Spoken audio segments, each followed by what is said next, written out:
was a comment that was made on Facebook the other day about being a submissive woman. They were saying that a submissive woman controls her man, and I agree with that.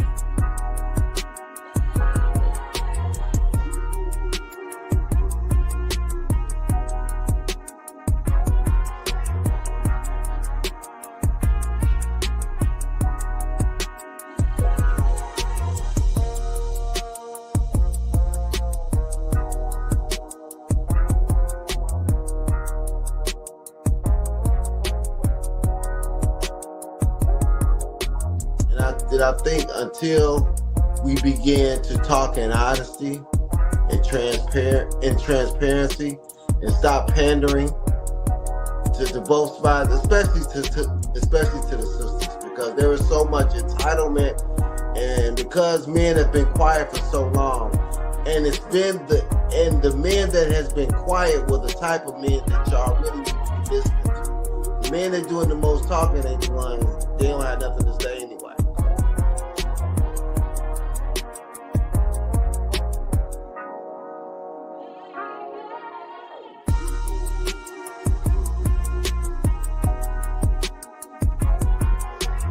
What's good? It's your boy Quay Price, man, holding it down for Kandid Konvos. Definitely check us out every Wednesday night, 8:30 Eastern Standard Time.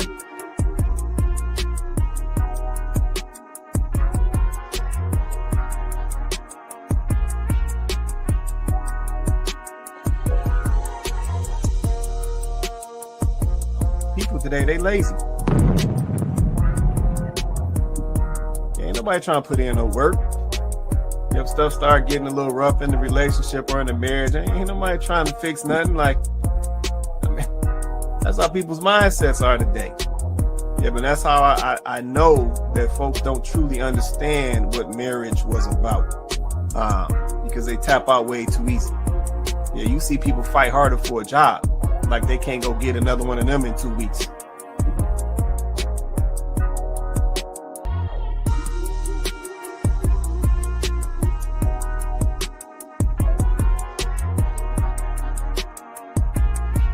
Yeah, she's talking about these guys coming to these foreign countries and sourcing out these foreign women because they possess these character traits. Yep, they're more cooperative when it comes to a man, or they're more cooperative when it comes to a marriage and a relationship.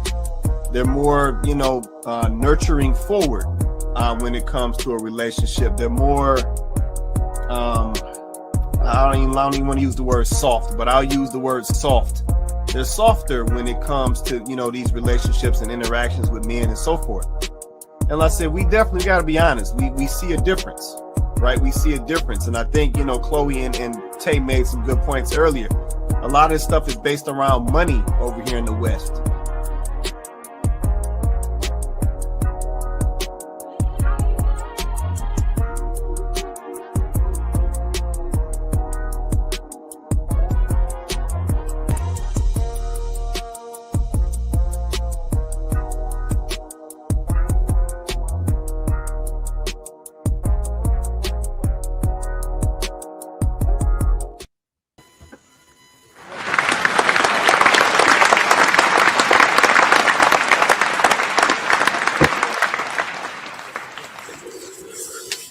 What's good? Welcome back to Kandid Konvos. I'm your host, Quay Price. We got Coco on deck. Say what's up to the people, Coco.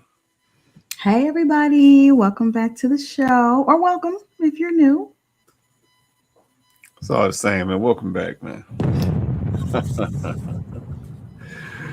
Oh, man. Shout out to y'all for joining us tonight. If you haven't already, smash that like button. Likes are free. Smash that like button, man. I never knew, man. I never knew. Let me chop it up for a minute. I never knew folks were so stingy with them like buttons. I don't understand. It seems like it's an easy quick little process. You know what I'm saying? It's one of the main ways to help a channel grow, help a channel be seen, is to smash the like button. It don't cost you nothing to hit a button. Man, so do us a solid, man. Hit that like button for us. Before you do anything else, hit that like button, man, as we get into this conversation, man. Yep, that's that really helps the channel, grow and move in a positive direction. It helps the channel get seen by all the many people that exist on YouTube and Facebook for that matter. So man, let's say once again, man, smash that like button, man. Easy little move. Smash that like button for us. All right. So let me see what we got going on. Let's see. Shout out to my guy Vince in the building. He said, "What's up, fam? What's going on, Vince? Appreciate you hopping on with us tonight, man." I said I got that link on deck just in case you need it. I think one of your videos made the cut tonight, man. I got that link on deck. You let me know what it is, man. All right, I thought I saw Donovan check in. I don't know what happened to his comment. Shout out to my guy Donovan as well checking in. Holding us down every Wednesday night. You have Donovan in the building. I don't know what's going on with these comments. Shout out to Kenyatta as well. She's checking in as well. I don't know what's going on. She's checking in as well tonight. Let's appreciate you holding us down, Kenyatta, supporting the platform. Let's see. Shout out to my guy Kevin Palmer in the building. He said, "What up, though? Been a minute, but I'm here." What's going on, Kev? Appreciate you hopping on with us tonight. It has been a minute. The real KP in the building, man. Appreciate you hopping on, man. Appreciate you hopping on. Let's see. Donovan said, "I'm in the house." I see that, Donovan. Appreciate it, man. Yeah, we got to get stuff. Sometimes this tech be acting funny, man. But we see y'all all down in the comments. Hopefully stuff will straighten itself out in a minute. All right, cool. So let me do this real quick as we get into this conversation. Here's a link to join us on the panel. You can drop this in your Google Chrome, your Microsoft Edge. If you're coming through your Apple device, come on through your whack Apple device. You know what I'm saying? I'm Team Droid over here. Come on through your whack Apple device. Join us on the conversation, man. Or join us in the conversation, man. We welcome all perspectives, man. Yeah, but as long as you come to the conversation, do it respectfully, tactfully, collaboratively, everything is all good. And just to the video feed, we also have this link in all the chat feeds as well, so you can catch it at the Kandid Konvos page on YouTube or Facebook and get it that way as well. So yeah, definitely don't be scared. Join us. Join us. Oh, here go my comment stuff starting to work. Here we go. All right, Donovan said, "Whack Apple." Yeah, man. Yeah, not too much on us. Not too much. We droiding over here. Oh, come on. All right. So yeah, we leave this link up here for a little bit as we get into the conversation. So man, we're gonna get right to it. I see Cole just hopped on. Okay, so we got two ladies and me. What's going on, Cole? You all right? Yeah, I'm hanging in there. All right, cool. Appreciate you hopping on. I said, look like it's 2-on-1 tonight. Fellas, I need a fella to hop up here. We ain't doing no tag teams, man. I need a fella to hop up here. Somebody. Vince, Beatboxer, JR, somebody. Don't have me out here getting tag teamed by the ladies. I ain't doing it tonight. All right, let's see. Shout out to Kenyatta. She said, don't do Apple like that. You know, Kenyatta. Right. All them Apple users, man, they be playing y'all giving y'all the same phone and just changing the version, man. It's just, they be playing y'all, but that's all right. We ain't going to get into that right now. All right, cool. So we're going to drop this link down for a minute. Y'all let us know if y'all need that link, but y'all can get it in all the chat feeds. All right. May go Vince with nonsense, man. I see this about to go down. Y'all better come into 2026 out forever. Man, you done started something. Come on, man. I ain't about to do this with y'all tonight. All right, man. Let me go get on to this topic, man. Y'all about to have me fighting over these phones. Topic for tonight. Black people are confusion. Yeah, sometimes we are, man. Topic for tonight. Black people are confusion. All right. So we got a couple down here. It's a mix of stuff, but we're gonna tackle it as it go. Be a wife than it is to be a husband. It's easier to be a wife than it is to be a husband. And that's what most people don't understand. They think that being a wife is so difficult, you must give birth, you must submit, you must allow this man to tell you what to do. But that's because they don't understand the responsibility upon a man. When God puts me into my husband's life, I go into his life as a raw material. Now God places the responsibility of my manifestation into his hands. He will be accountable for me not manifesting and being the woman that God has called me to be. Now that is easy. Now that is harder than submission. You see, the Bible says that husbands must water their wives with the water of the word and sanctify them. So it means that if a husband has a woman that is unruly, has a bad character, has attitude, it's his responsibility to train her and remove all of those bad things until she becomes this perfect woman. That is harder than submission.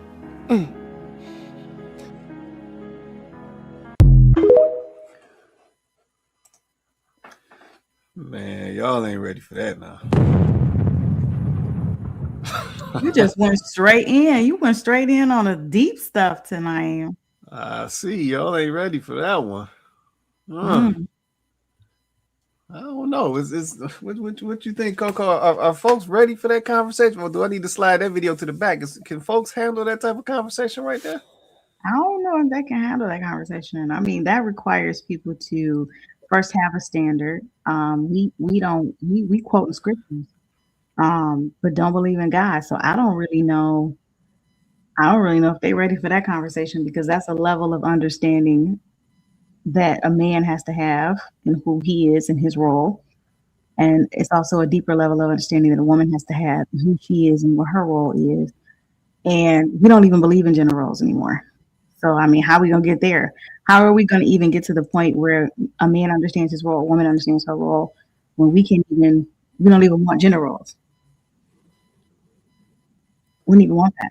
So how do we get to a point where we're having a conversation about a woman knowing her place and holding her role down, and a man knowing his place and holding his role down? And y'all not ready for what I'm about to say, because she's right.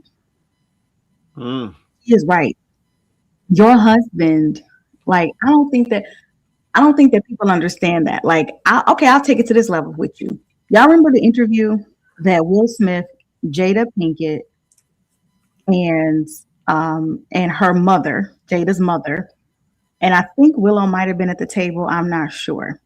Y'all remember the conversation that they had when she said, I knew that you were going to change my daughter's life, right? Right. Get me wrong. Do not get me wrong. I know she was speaking more of the position that he could give her and the type of lifestyle that he gave her and could give her. But really, honestly, that is what a man's role is to do, right? Like, you come into his life, and let's just be honest, you rough around the edges as a woman. You ain't never been a mother before. You've never been a wife before. You don't know what you're doing. We like to talk about women mature so much faster than men, but let's just be so for real for a second. We stuck walking around wanting to be princesses at 45. We still want to be princesses. So let's just be so for real. You are not at the maturity level that you think that you are at, that you can just hop right into motherhood. You can hop right into being a wife, and that you think you just got it all figured out. You don't know how to let a man. You don't know how to sit up under leadership, real leadership, unless you, and at bare minimum, you had to have had a father in your life that held a role of discipline, held a role of structure, held a role of helping pour into you so you can understand, your value and your worth like that. If you didn't have that, and a lot of women these days are not coming from households where they have that particular foundation set for them. They're not. So yeah, that man is definitely, even more so in your case, getting raw material. You don't even know how to accept correction.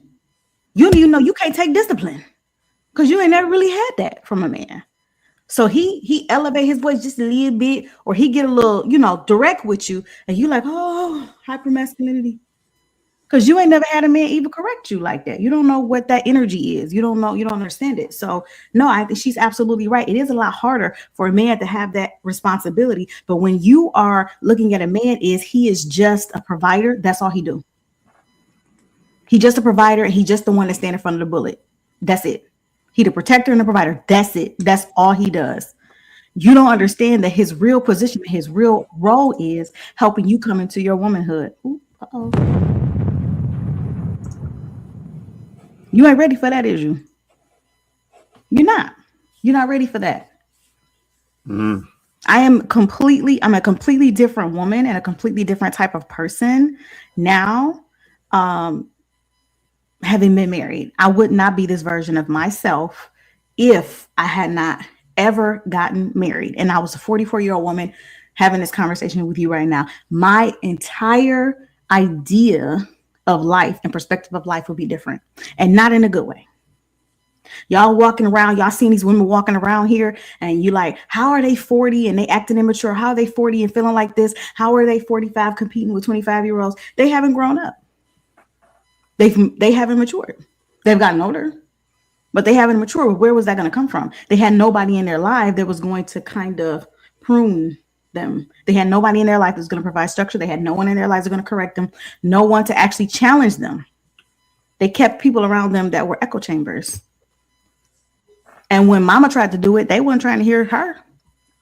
They weren't trying to hear mama correct them or tell them what to do, because she was in the same messed up situation that they in. So they might not about to take no correction from her. So let's just be so for real. We discredit and we discount what a man's role is because we've never seen it. Maybe if you saw your dad being that for your mother and understanding that that's what he brought to the table and not thinking that he just was a paycheck. Why don't y'all actually have a conversation with happily married women, happily, not bitter, resentful women, and ask them what role that man played in their lives. Ask them what he did for them, how he helped them mature them and grow them. If you ain't never had a man sit you down, baby, and tell you about yourself, you're missing out on growth. Because that's what a man that really cares about you, that's going to pour into your life, that's what he's going to do. As a matter of fact, he don't wait to marry you to do that. A man that's really about you like that, he going to do that from day one. You can be his woman. You could just be his woman. And if he see you like that, and he considers you like that, he gonna start doing that for you right off the rip. He gonna be like, yeah, this gotta change. This gotta change. This, I see some things. I'm concerned, and you got to be able to accept that and take that, understand where it's coming from. But see, that's not easy. Women think that being in this position, they think that men have it easy because they don't have to give birth. And they think that men have it easy because they don't carry certain mental loads, right? So because we carry more of the day-to-day mental loads of tending to the kids and keeping kind of the house structure, internal home kind of running smoothly, that men don't have to worry about that. So they don't understand, but they completely discredit the other mental load that men take on. And I'm not just talking about paying the bills. That man is responsible for you. Why do you think they take your father's hand and place your hand? Your father takes your hand, removes his own, and places your hand in the hand of your husband, because he is saying, okay, I have gotten her this far. Now it is your turn to take over. That's why that man needs to get permission from your father, because your father really is supposed to vet him and go, are you ready?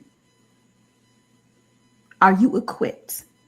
See, we reduce it to money. Can he financially do it? But that's not the only thing that he has to worry about. And your father would know that. But once again, I don't even know if we're ready for this conversation, because we don't even take marriage seriously. We don't date intentionally. So I don't really even know if this is a conversation that the Black community in particular is ready to have. I think we need to have it, because what we waiting on? What we talking about last week?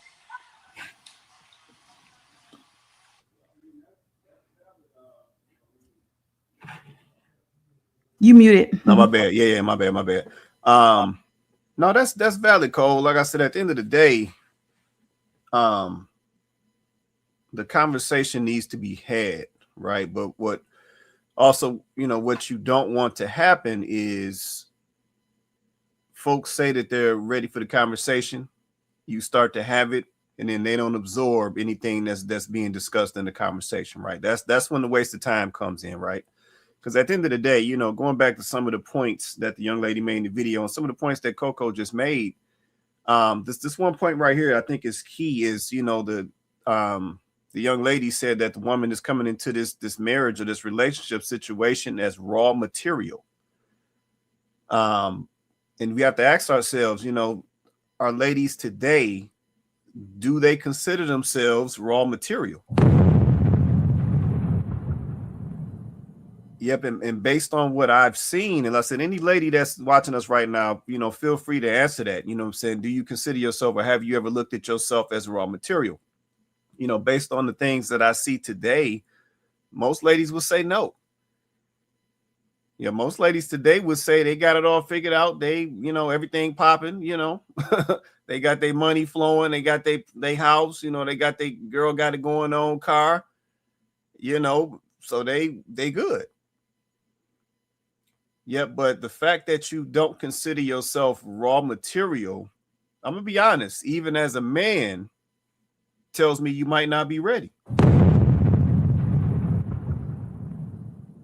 Yeah, because even as a man coming into a situation, you know what I'm saying, and you have your resources in place and you got your pieces in place, there's still improvements that you will need to make, especially when you take on a family. Yeah, but as a man, you got to make improvements while you in the marriage. Like I don't know why we be missing this piece. Like marriage is not the end all be all. Like once you say I do, the journey just evolves at that point. Yeah, so now you know, as the man, you're gonna be getting curveballs thrown at you. You know what I'm saying? Your wife may go out here and do some stuff. You got to come in here and figure out how to clean it up. You know, the kids flipping out. You got to get them in line, get them structured off. You know what I'm saying? You may have to pivot some financial decisions to make sure the family got what they need. You might have to pivot some situations to put your kids in a better position. Like the evolution, it's just beginning. Yeah, so you may think you already kitted out and ready made, but once you come into the marriage, that situation and how it goes is going to dictate what your evolution looks like moving forward. Or better yet, you're gonna dictate what your evolution looks like moving forward, but it's going to involve all of the pieces of that marriage and that family. Yeah, so that's the first thing right there. Do most folks even consider themselves raw material? Yep, that they need to make some improvements, that they need to tweak how they've been doing things, you know, that things that they doing in their single life may not be as beneficial in their married life. Like are people even having that consideration? Yeah, so just having that thought alone tells you, you know what I'm saying, if folks is really ready for these types of conversations. Because at the end of the day, you know, we talk about all the marriages we want, you know, all the relationships we want. But if you're not ready to make some changes, then you might as well wrap it up now. Just keeping it a buck. Yeah, I got Vince on here right now. I know he can attest to what I'm saying. Like if you ain't ready to make some changes or have to deal with some stuff that you ain't used to dealing with, you might as well go and wrap it up now. Like it ain't gonna pop off like you think. So yeah, I'm just keeping it a buck. Who was that? I couldn't hear it. Was that Joe? Yeah, I just had a question. Go ahead. These changes you talk about, what are the three major ones that you figure that a man has to make in such a situation? Yeah, so I think the three major ones, if I can do it this quickly, because honestly, the priority is going to change based on the situation. But I think at the core, I think the main one is you got to let the selfish go. Oh. Yeah, but that's going to be the hardest one for most people to deal with. You got to let the selfish go, and you got to take on a selfless position. Yep, as a man going into a marriage, if you will, right, and starting a family. Two, you have to put yourself in the position of being a teacher. Right. Mm-hmm. Now I know everybody is does not think that they're cut out to do that, but you have it in you. Yep. And when you get into a position where you have people depending on you in a marriage or a family, your teacher is going to come out. And like I said, anybody who's got a family or is married who understands exactly what I'm saying, or even just being a parent, like your teacher is going to come out, even though you never thought you never wanted to be a teacher in your life. Right. But that ties back to the selfish piece. You know what I'm saying? And I think the third piece that I think is very important is you have we said this on last week's show. As a man going into relationship / marriage, one of the third most important things, just in my opinion, is you have to dial up your discipline. Yes, so you have to be disciplined in your decisions that you're making. You got to be disciplined in how you're moving, because at the end of the day, the position changes. It's not just about you anymore. Yep, the decision I make as the husband can have an effect on my wife and my kids. So now I got to make decisions a little differently. Yeah, maybe back when I was just a solo, riding solo, I might be like, hey, we about to go do this, and it is what it is. But now, when that decision come up, I got to, well, hold on. So how is this going to affect wife? Is that going to work with the schedule? Is that, do the kids got something going on? I need to be. So now you got other considerations to make. So let's say that discipline has to be there in your decision process. You can't move as recklessly as you were able to do when you were rolling solo. But that's just my 3. I know that probably changes for other men. That's just my 3. Did I answer your question, man? I mean, I some people, they throw out, stuff like, this has got to be what it's got to be, but you actually had it down pat. You already knew what you were going to say before you even asked the question, which is crazy. I'm living it, man.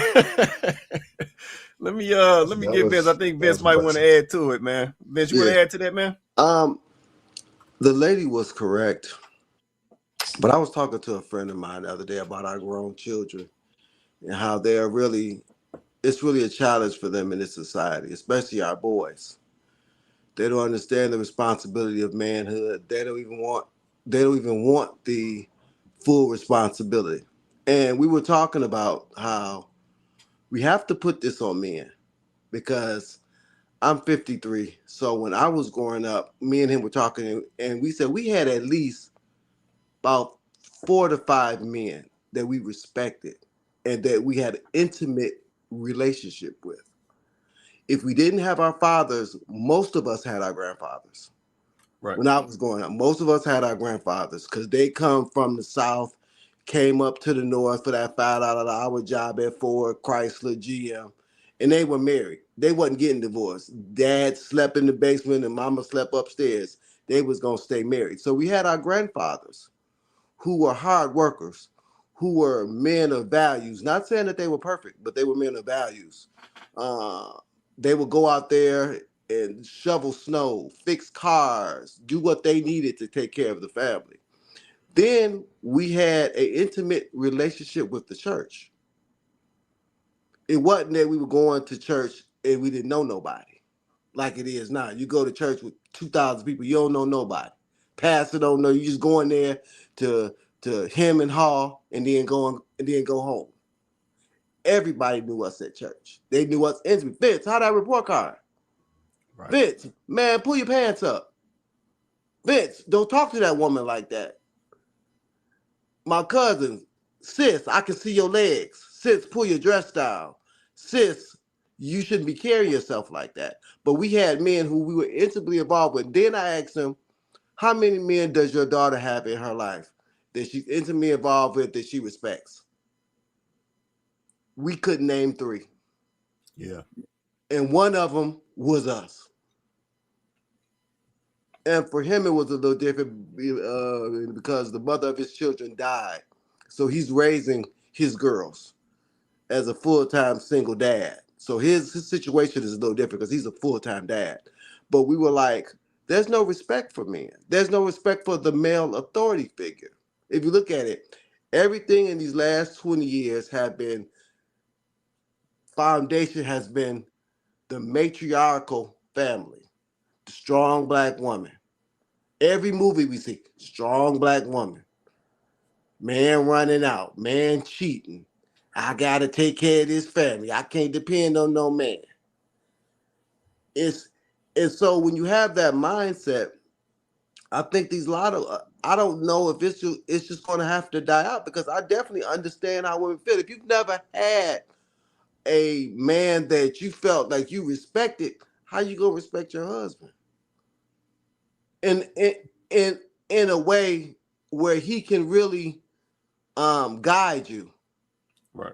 and really tell you about decisions. Me and my wife had a situation where I had this, say something to her, and she was like, okay.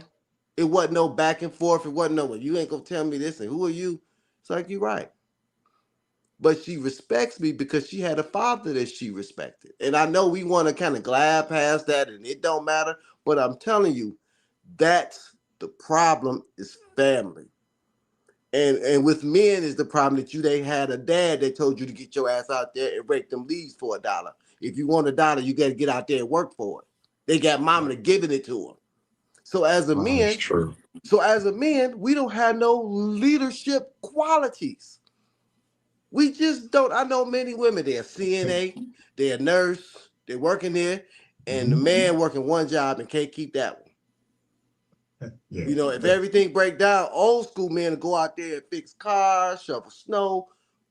These men nowadays want to sit up here and complain, oh, the white man keeping me down. I can't find no job. Okay. Because they're going to wait on their mama, wife, to fix it.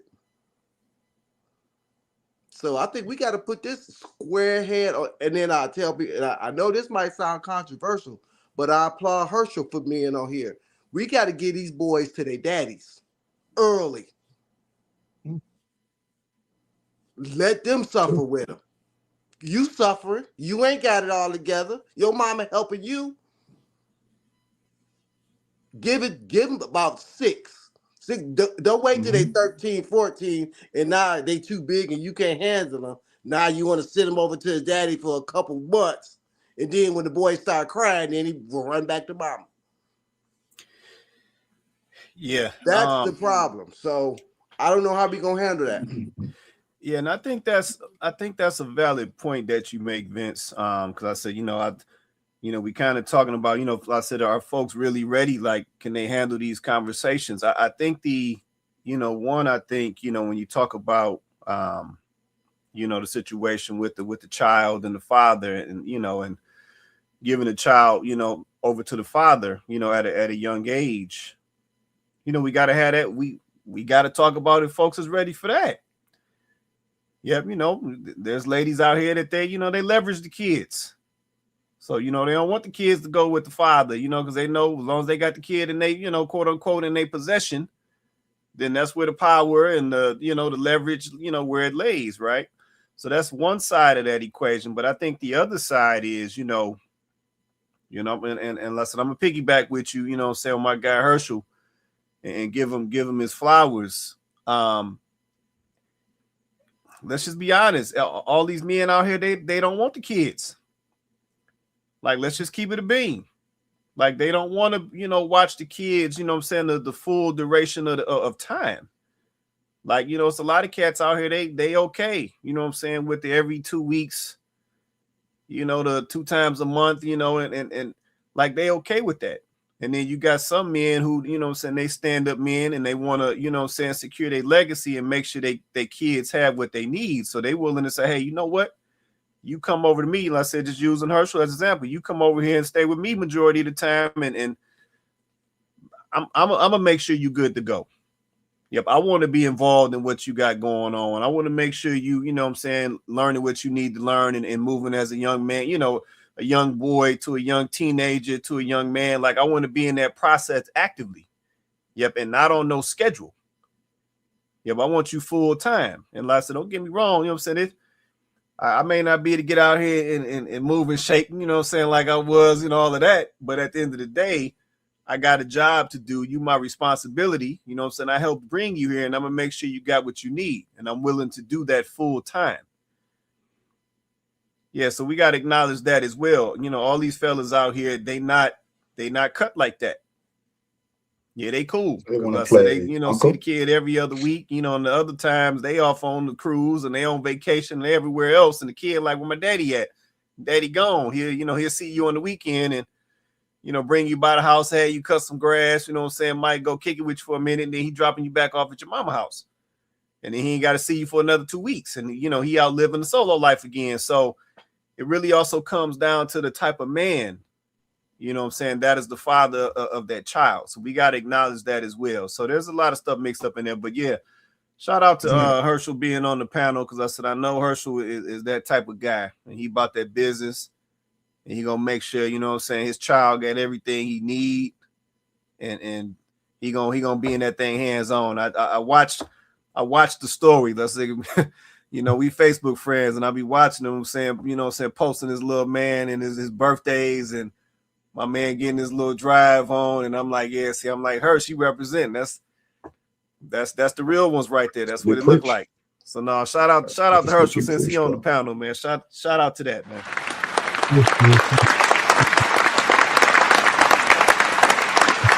It sound like what you just described. That type of man is not a father at all. But that sounds like me and what I do with my little cousins, my nephews, my nieces. Like, that's fun, right? But I know that's not father responsibilities, right? I get to hang out with my cousins for a few hours a day on the weekend, and then send them back. And then it's like, that's great. But what you just described that's not a father. So it's like, it's an uncle-daughter relationship. It is weird. To me, that's what it sounds like. But if I'm going to be a father, then that means I have to be full-time. It has to be above and beyond just me hanging out with the kid. It's also raising the kid, being responsible for that child, feeding the child, and doing more than just, hey, bye, hello, goodbye. But it didn't cross my mind that a lot of men are comfortable with that arrangement, because I hear a lot of men complaining about it. But the opposite end of it, that there are a lot of men who fight to have as little time as possible with their own kid. It's really messed up. And in that case, they shouldn't have had any kids in the first place. Just be an uncle, like me. If you really don't want that responsibility, that extra level, that level 10, I'm at a level 5, and I'm aware of that. Yeah, we have fun, we laugh, we kick it, and okay, now there's your mom, your dad. At the end of the day, they have to raise you, feed you, clothe you, house you, not me. And I'm aware of that. But if I bring a child into this world, it can't be just that. And so to me, that's a sickness in a man not wanting to be in a child's life so he can live the life that I live. But see, I can do that because I actively don't have kids, because I chose not to. So that is confusion. Yeah, no, it definitely is. Herschel, I saw you come up. I know you want to say let something. Let Herschel go. Yeah, Herschel came up. Go ahead, man. Yeah, I wanted to say, for me, you know, like I was fortunate to grow up with my father in the home. So me too. I grew up and I saw, you know, like times when I needed a father, he was there. I watched him be, you know, masculine, you know, be, you know, a leader, you know what I'm saying? All those things. And it's like, I did not want to rob my son of that. You know what I'm saying? So, I sacrificed a lot over the years, you know what I'm saying? Like I didn't party, I didn't go out, I didn't go on trips, I didn't do, I even forfeited even like relationships, because, you know, it was go time. It was dad time. You know what I'm saying? Because I know how important that was. You know, I know, especially the, you know, us being, you know, race, melanated people, you know, we got a lot already on our backs, man. You know what I'm saying? When you go out here in the world. So, you know, so I want him to be the most stand-up person he could be. I want him to be better than me. You know what I'm saying? And yeah, so that's you know, I do I've done what I've done, you know what I'm saying? And I do see the fruits of it, you know, and I'm very, very glad and happy about, you know, with my son. And I'm glad about the choice that I made. I'll say that. Yeah, no, it's admirable, man. Because at the end of the day, like I said, that's what the young ladies and the young fellas, that's what they need.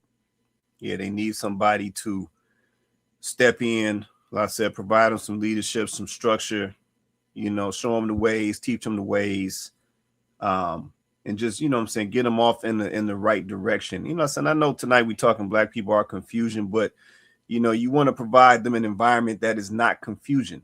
So they know the difference, right? So when they do get into some confusion, they instantly like, nah, I don't want to do this. This this ain't how this supposed to be, right? And that's where, you know, that role of that father, that husband, that's where that comes in. That's very important. So going back to that first video, the young lady saying that it is harder, you know, to essentially be a husband versus being a wife. She got a goodness. valid point. Yeah, she has a valid point. Let's say when you actually start breaking it down, it's a lot involved. Like, you know, to Coco's point earlier, it's not just a paycheck. Yeah, so much more to the position than just a paycheck. I don't know why we try to reduce it to that. I guess maybe because that's easy, that's convenient. But it's so much more. There's so much more to it, because if those more to it things aren't done, then you see it play out later. Yeah, you see it in the wife, you see it in the mother, you see it in the kids. Like, you see it play out later if those additional things that's there, if they're not done properly or done well, you see it play out later. Yeah, but that's when you start hearing fellas saying, man, I wish I would have. And it's like, it's too late now, man. I mean, you can try to work on it from here, but it's going to be different. Yeah, you talking about trying to, you know what I'm saying, instill something in somebody, let's just say, you know what I'm saying, who was under 10, to try and instill something into somebody who 30. 16. It's not the same. It's not the same. Yeah, now they want to talk back. Now they want to tell you they know more than you know. And it's like, wait a minute. You don't know what you're talking about, but that's okay. So yeah, man, like I said, it's like I said, it was a great little segue, let's say, since we're talking about Black people are confusion, man. Like I said, there's a lot involved in this. Let me circle around, make sure everybody's good. Coco, I saw you hop off earlier. Did you want to add something to what was going on? Or are you good? I was just going to piggyback on what Joe said about it being, you know, it being confusion. That's why we titled it that way, right? Like the example that you gave of the part-time dad, right? Like, we understand co-parenting situations, so sometimes it just can't be helped. Relationships that don't work out, and we get that's real. But I think that it is confusion for a man to believe that limited of experience, that limited amount of time pouring into your child, just that small limited amount of time is actually parenting. You know, I think that is confusion, because how and why would you think that that's enough time, sufficient amount of time for you to really parent your child, right? Like, co-parenting is, you know, it doesn't have to look that way. It doesn't have to look like I pay child support, and, you know, so that's my financial responsibility now. That's it. You get the child support. That's what you get. And then I get my every other weekend and my half of my summer. And, you know what I'm saying? That's it. I mean, and I don't actually think that's co-parenting. And forgive me, anybody who's offended. I recognize that I'm not in that situation, but on the outside looking in, this is just my perspective. That doesn't really seem like co-parenting. Co-parenting to me seems like you got two people who maybe they're not together, but they're working together to actively be involved, to actively be a part of the child's life. That means that whatever financial, he's contributing, she's contributing, they're both contributing to the child financially. They're both, you know, showing up for the child.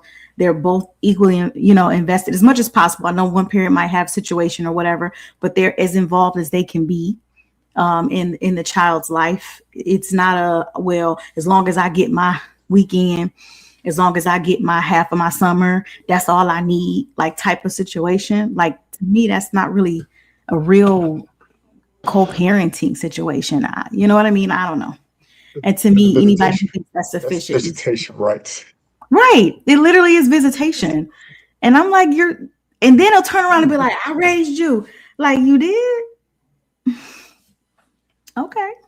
Can I jump in right here? And in full transparency, that was me. After me and my ex-wife divorced, my children moved to Indiana when they were 5 and 10. Better situation for my ex-wife.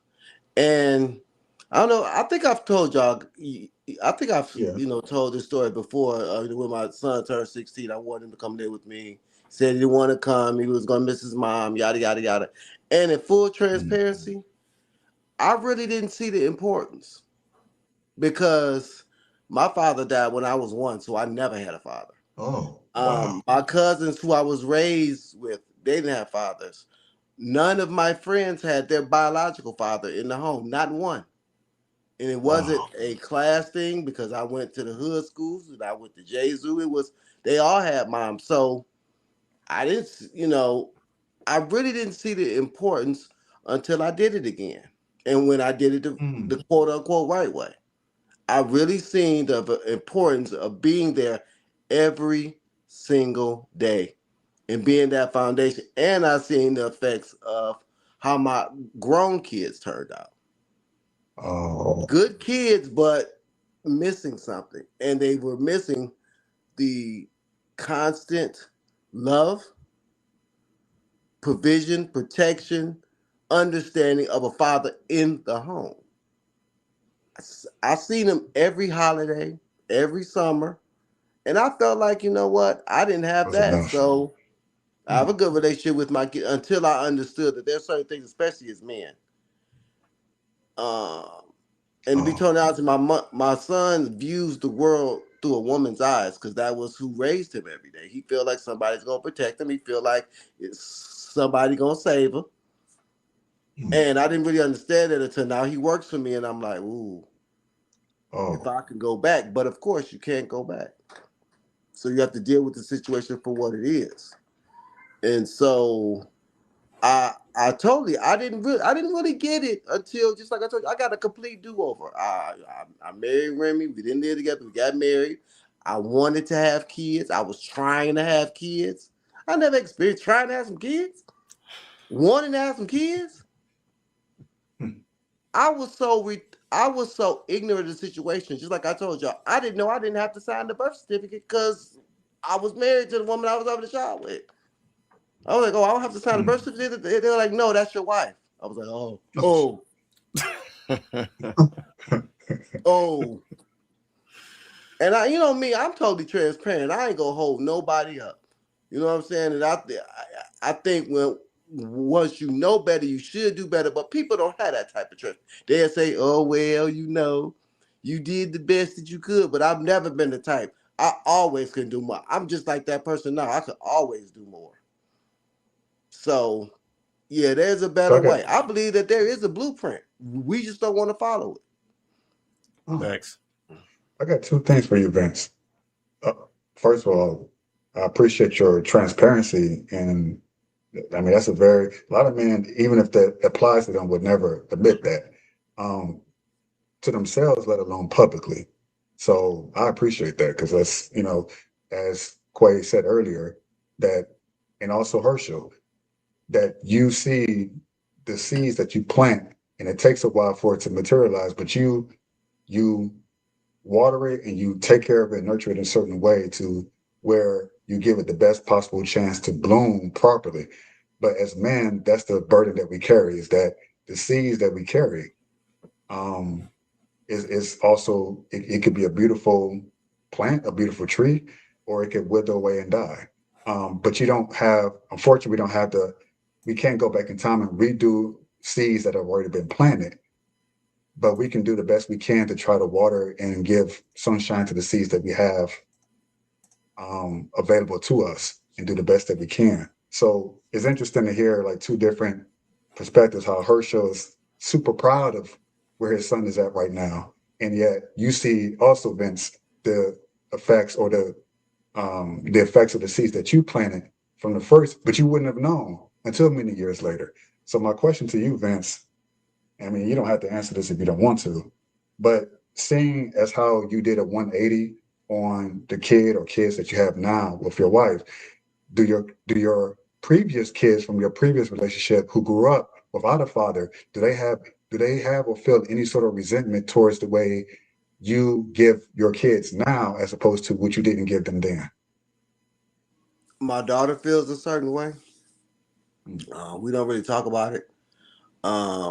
My son, he's a boy, so he don't really have that, and he works for me now. So his thing is he sees my results, and he wants those. So he's more apt to listen to me and the things that I say because he wants the results that I have. He wants a loving wife. He wants a wife that respects him. He wants to be successful. So even though I'm harder because I'm just that type of person, I want it all. And I know that sometimes you want more for people. You want more for people than they want for themselves. And so that's how me and my son operate. I'm and when you said trying to talk to him, he's 30. My son is 30. So I was like, ooh, he talking to me. I wasn't talking My to you son is directly, 30. man. I know, but you didn't know, but you knew. So, I think all we can do is, and I'm very transparent and very honest with my kids. I tell my son, get yourself together. Any woman you have sex with, that could be your baby mama. I don't care if you use the protection or not. You better vet these women and my thing with him was get yourself together as a man. Then you might get the results that I get. Because a woman can't respect a man that doesn't really have a certain level of responsibility. And so, but they Okay, feel a real certain quick. way. I'm pretty sure they feel a certain way. I mean, I'm with my younger kids every single day. I take them to Aquatas. I take my daughter to school every day. They didn't get that. They got the summer dad, the weekend dad, the Christmas dad, and I really wasn't really around that much because I had to work. So out of maybe 5 days they here, for Christmas, I'm there Christmas Eve and Christmas Day. Then Dad go back to work. I told you I had 3 jobs for most of my adult life. I was at work, so that's the price you pay too, because I had to pay that child support. Oakland County wasn't playing. Yeah, man. Oakland harder than Wayne, bro. You already know what it is. All right, let me keep going. Who was that? Jared want to say anything? Is he good? He's been quiet. Jared, you want to say anything, man? I'm gonna move to this next video if you ain't got nothing you want to say, man. Yeah, no, I'll just say something quickly. Like I always say, I do agree that it's on the men. We can do the whole blame game or whatnot. This is not an excuse, but we understand what certain movements that's happened in the past that was affecting today, right? And I always say it's made men become useless because it gives them an out, to not have to be responsible, not that it's right, but in terms of men not wanting to be responsible on their own accord, then the rules have to change, the laws, to make men responsible. If men want to run away, then somebody has to say, no, you're gonna have to stay, if that's the case, and I will say that as the young men of today, we understand. We try to understand the things that the ladies say today. Certain things. For example, our dads weren't there back in the day and all that stuff. Right? Cool. I hear it. All right. I want to be better than my dad. I want to be there. My dad's always been there. Real stoic, man. I ain't seen my dad ever cry. I ain't seen that guy in the kitchen cook or clean or even clean the house one day in my life. It was all about money. But he's readily available to drop us to school, pick us up, take us to football, all of that. He was always there. Parents' evening, he was there. My mom stayed at home. She ain't got work. So he set himself up in a way where he's making his money and he's available. And like I said, we want to be better than the men of yesteryear. So when we're sitting down with the guys, we're having a conversation. We just sit there. Everybody's different. I've had my mum and dad throughout my life. Some haven't got dads. X, Y, Z. So it's like different experiences. But it's like when you share same thoughts, it's like, okay, cool. We want to be there because we've seen certain things happen. You don't see your dad in years, or you don't know your dad. No, we want to be there, right? So for me, I've always seen what my dad's done, and in life, you have to set yourself up. And in a couple of months, I'm going to become a dad. Congratulations, man. Congratulations, JR. Thank you. So wow. So like I said, in life, you have to set yourself up, right? So, listen to what Mr. Vince has said. He's gone through a different experience that, some people have gone through, and he's talked about his kids and whatnot. And like I said, we want to make right decisions, and he himself will sit there and be like, it's come round to it and whatnot. And we're saying, okay, for the guys of today, we want to try and make it right or do it right the first time round if we can, So I've set myself up in life where in a couple of months' time, I'm able to wake up next to my daughter, I'm able to put her to sleep because I'm readily available. Does that make sense? I've set myself up where we are my friends, we're free, the money's working, but we want to be there. Right. You can chase the money, but you got to set yourself up. Like I said, I try to listen to what ladies say. I want to be there for my kids, so I'm going to make sure I got to be there, right? So that's how I'm going to do it. And going to the, talking about, give the kids to the dads when they turn 7 and all that, right? I'm not with that. I say to my girl, hey, listen, you can deal with the whole Google Gaga, all that. I'm not with that. You see, the moment she turned 3, she's mine. I'm on my mission. Yeah, wait till 07. When she turns 3, she's mine. I'm doing what I gotta do. You can play your part, do what you gotta do, but yeah, I'll leave it there. No, I got you. No, congrats on that, man. Congrats on that. That's a good news. Congrats on that. All right, cool. Let me keep moving. We got a couple more down here. There's some interesting stuff I gotta get to, but let me go to number 2 right here. You know what I'm having a hard time wrapping my head around. You know what I'm having a hard time wrapping my head around is how, us women, we were, taught to not depend on a man, do everything you need to do to take care of yourself. We've been given equal opportunity to, try different things, especially things that a lot of times men would only do, right? But then here's the thing, when y'all are ready to settle down and have a relationship, it's like everything that we were taught, to try to be independent adults, not needing a man, which means if we met somebody, you would think you would just add to the pile. Instead, you want equal opportunity, but then want to withhold everything that you work for from that very man that you say that you want. So, in other words, what I'm saying is we work so hard to be able to do everything that a man can do. We get a man, all right, and then now we don't want to do everything that we've been taught to do and that he's been taught to do, which is be, sustaining adults, being able to take care of yourself. But all that goes out the window when it comes to a relationship. Now everything has to fall solely on him. But what happened to all that rhetoric? We don't need a man, never depend on a man. But it just seems like we all fall short on that, and you want to solely depend on that man for a lot of things, as if you didn't work so hard to get where you are. Where is the disconnect, y'all? This is where logic matters. Things have to logically make sense, and it can't just go off because you feel like you should never have to help a man or provide for a man. That's not just any man, y'all. That's your man. That's the same man that is singing about you every day. That is the same man that is required to lay down his life for you. This is not just any man. And if that's how you feel about, the man that you're wanting to be with or interested in, then he ain't the one. Because a woman should be open to help out her man in any capacity. And you should be able to do it without judgment. And we're talking about husbands here, not boyfriends, long-term fiancés. We're talking about husbands.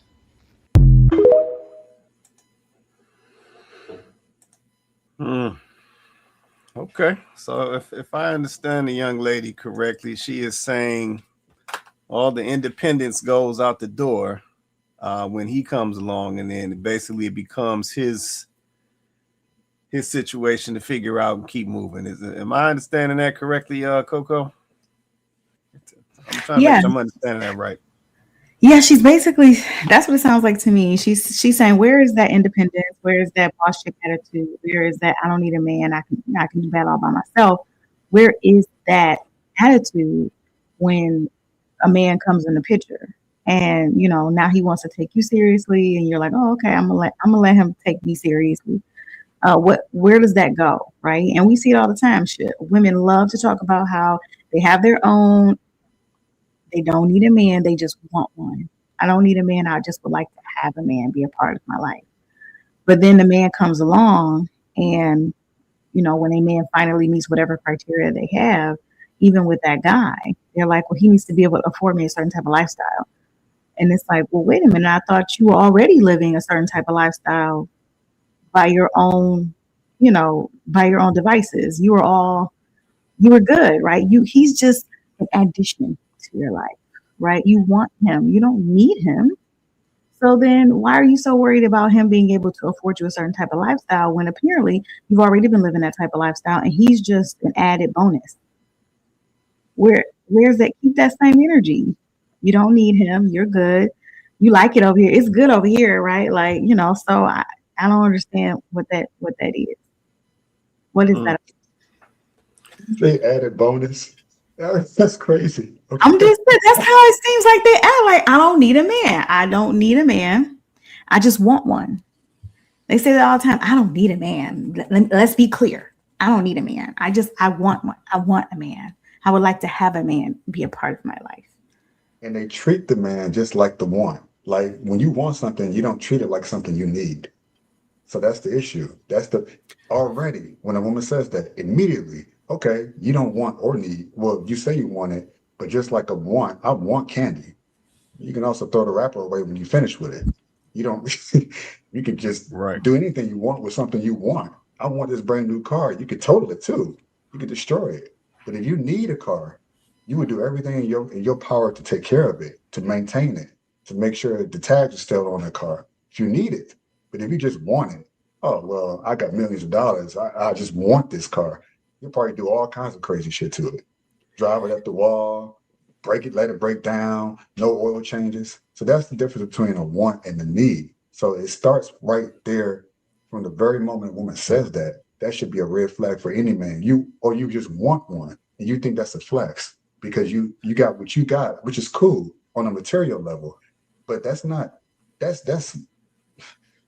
people want a lot of things that's material, but needing something, that's something intrinsic. You're dismissing that and placing it all on finance or material things or house and clothes and cars and makeup and jewelry, all that stuff. Those are things you can want, but those are things you also don't need. So you're not going to value it like you would water, like you would air, like you would, I don't know, the ground that you walk on. So if you don't need a man, then you probably shouldn't be with a man. Maybe get with a girl or something. Or be by yourself. That's real right there. I got a question though, because I said I know we're talking that black people are confusion, right? And I think this is another point of confusion. I got the right person on the panel tonight for this question too. I got the right person on here. Herschel, I'm coming to you, man. So this is my question, Herschel. Why do you think people feel like, because this is how I'm interpreting this situation. Give me your opinion. Why do you think people may feel like needing someone or needing something is a sign of weakness?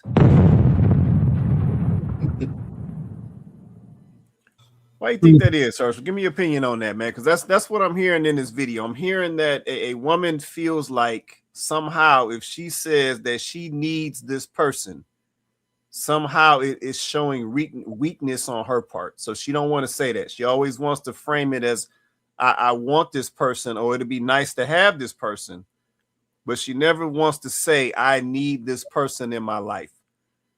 Because I think in her eyes, she may feel like that exudes weakness. Mm-hmm. So Herschel, what you think that is, Herschel? Give me your opinion on that, man. So I'll say this. You don't really, I don't know. I guess you don't really hear men say that type of thing. So it's a woman type of thing. So that's kind of thing where, you know how we can never figure out women sometimes. I think that's one of those things where we just like, I have no idea.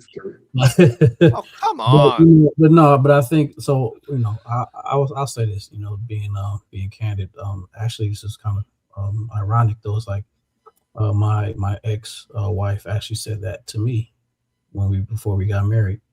She said that She said, I don't need not like I don't need you. She said, I don't need a man. I just want one. So I want to be with you, but I don't need, she said the same thing. I was young, so I was just like, who could, even though my spirit felt like doesn't sit right, fast forward to the future right now, we're not married. But with certain people, they're raised a certain way where they were raised like to be that person, to be the one that no matter what, if nobody's there for you, you can take care of yourself, and so sometimes people take that to heart, and then if they had lived a lifestyle where they always were like that person, like the big person, the strong person, the one that can do it all, the one this and that, yeah, it is like a sign of weakness if they feel like they need something, it's an ego thing. It's it's an upbringing type of thing. It's a mentality, But I think with time, with age, and with growth, some of these women and their experiences, I think they change their tune, and they may not say it out loud, but but they'll fall in line and they'll realize, okay, that was kind of a stupid statement to be saying, and that's a stupid way to live, because you want to need your significant other, your mate, your husband, your wife. You'd want to need them, why else would you have them? Need is not a possessive thing. It's not possessive. It could be, people think needy is like neediness. No, it's need as in I desire you around me, and I want you just to be there with me as I am with you. So, but it's not giving yourself an out to say I want something. It's almost like it's like a get out of jail free card. That's what it feels like. It's like I'm gonna tell you this. This is my get out of jail free card. I don't need a man. I want one. I just want one. So it's kind of like giving them an out, giving you a way to, okay, this woman's not gonna really be committed to me. What is she really saying between those words?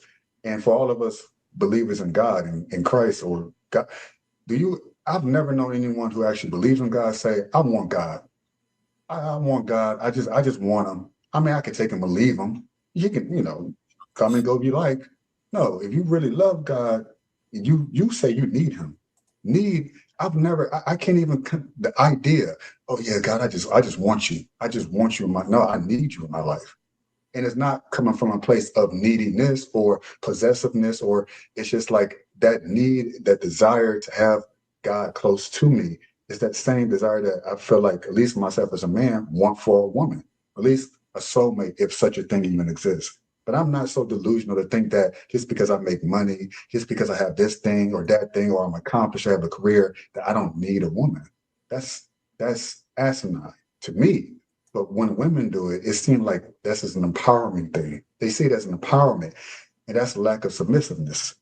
When you think about it, it's them thinking that that's how men think.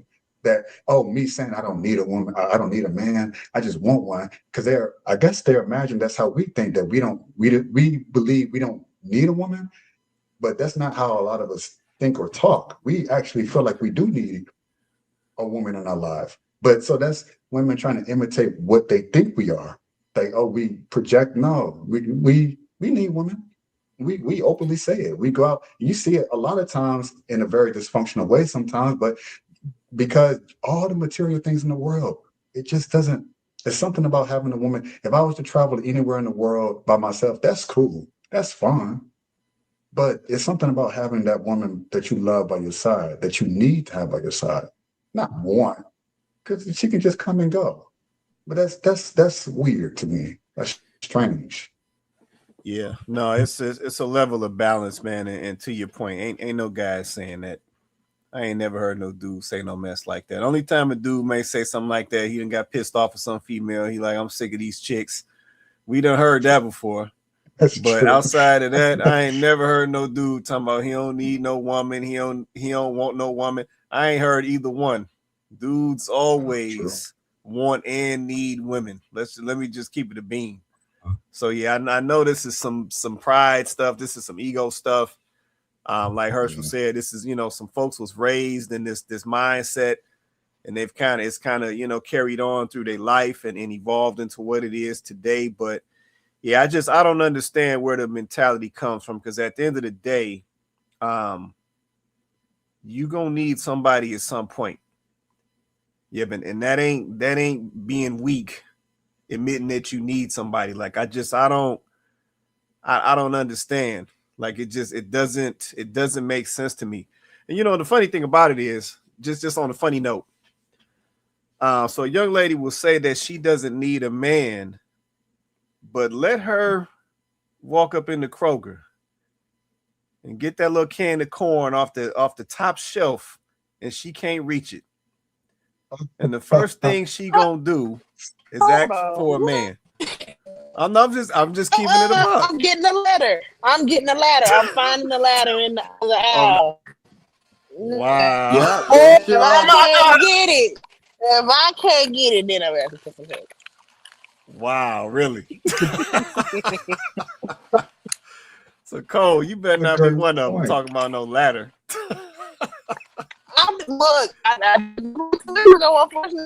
Different scenario, because they want help now. So I was saw me distressed, and they walked by, so I got a ladder. You gotta ask. You gotta ask, Cole. Because they're not. Men don't just listen. We gotta be honest about this thing.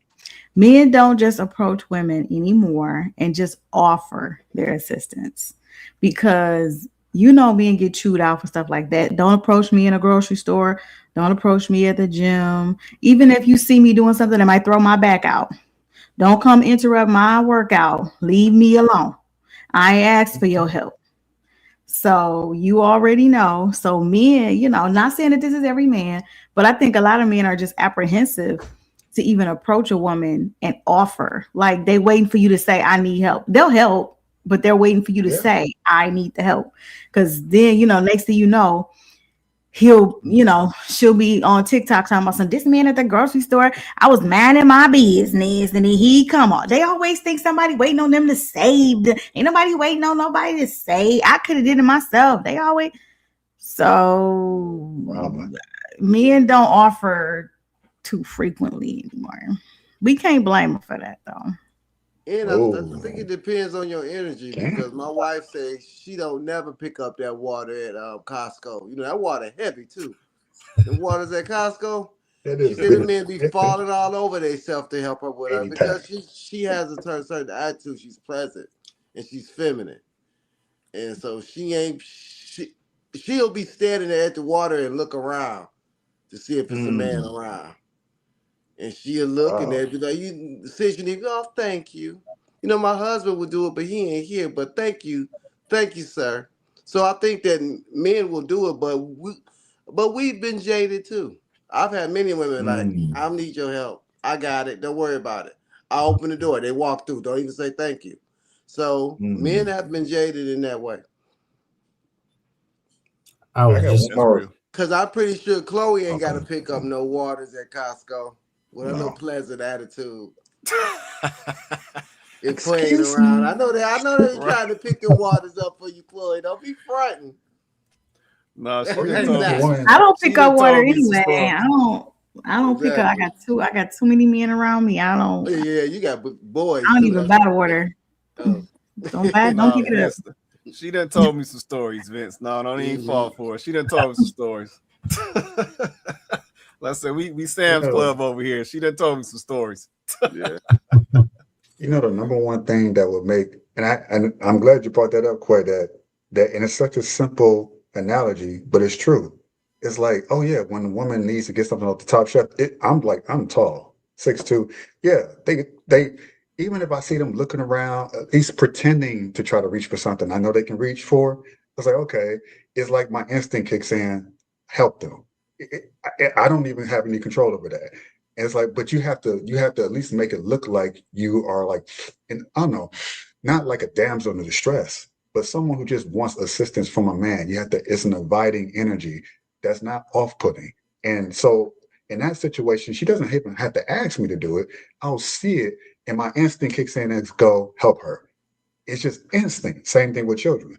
So, the number two is a few things that makes men women need men that a lot of women would deny. And we talked about this once before. It's so easy. Who do you expect to show up at your house if you call 911? You're in a very bad situation. You're getting mugged by somebody. You don't want, who wants a female officer showing up? It's a matter of strength. So you're halfway expecting a man to show up because you know it's going to be he's going to be able to match whatever energy that assailant is, who's probably going to be a man. It's going to be a certain level of power that you expect to come to save you, to help you, because you need that. Same thing with a firefighter. Sorry, I don't want a firewoman showing up to my doorstep. If I'm in a bad situation, I need guys who have the strength to break down some doors and pull some people out. I Oh, don't, come this on. whole equal, that's another example. Who built your roads? Who built society?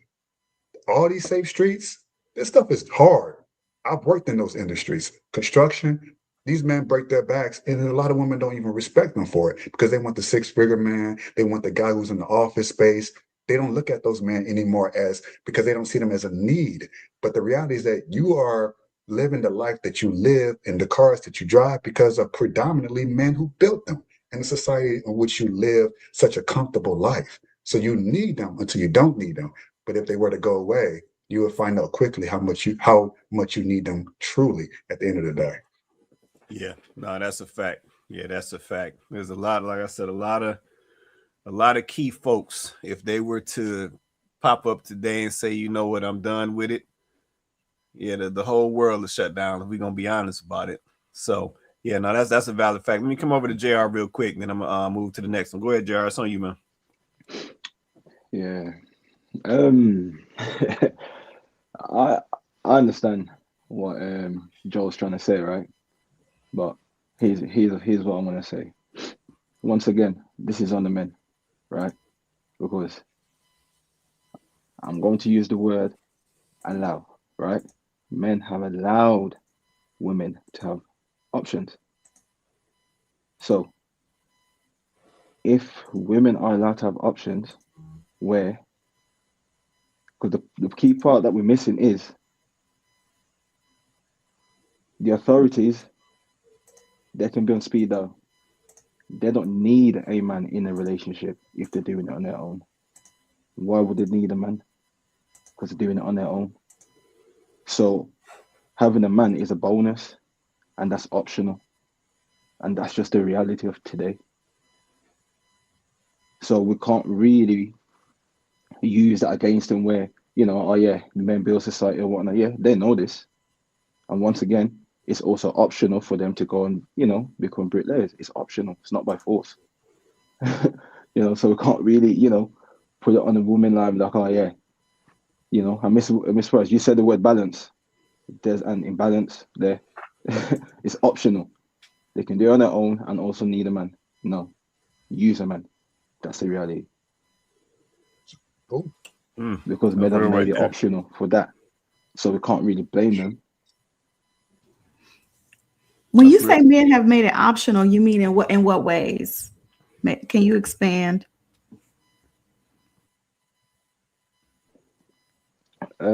So we know that typically there's a trade-off, right? It's a simple trade-off. You're mine, I give you money. That's the trade-off, right? Now, we do it under a certain situation where that, like I said earlier, the dad hands you over to the man, XYZ. That's what it is. Now, fast forward, it's not that anymore, right?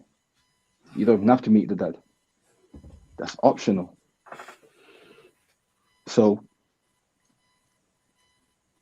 like I said, when I said men have allowed it, we know that women never had the option in the yesteryear, but today they've got the option to not have to need a man because they can do it by themselves.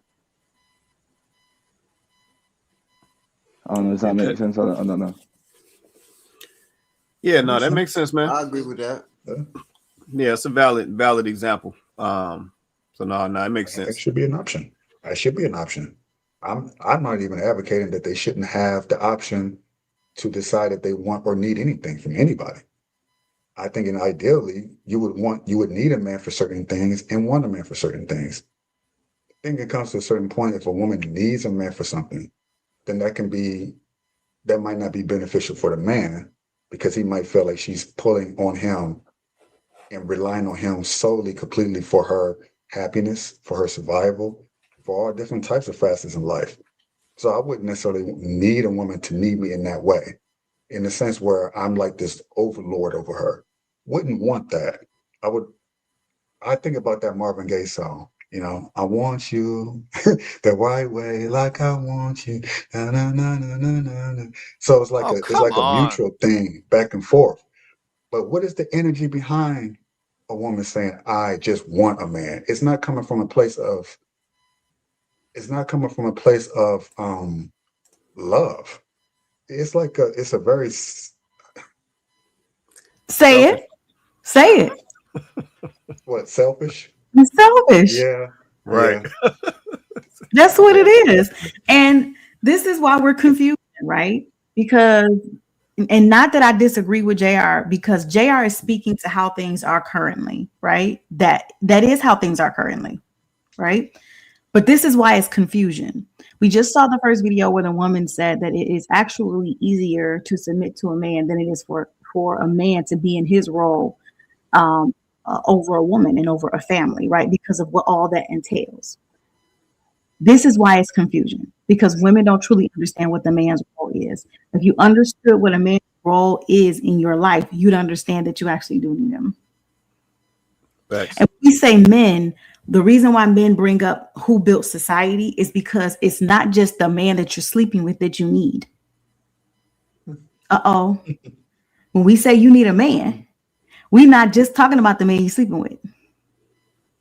That man you actually might not need. All right. He might not even be bringing anything to your life.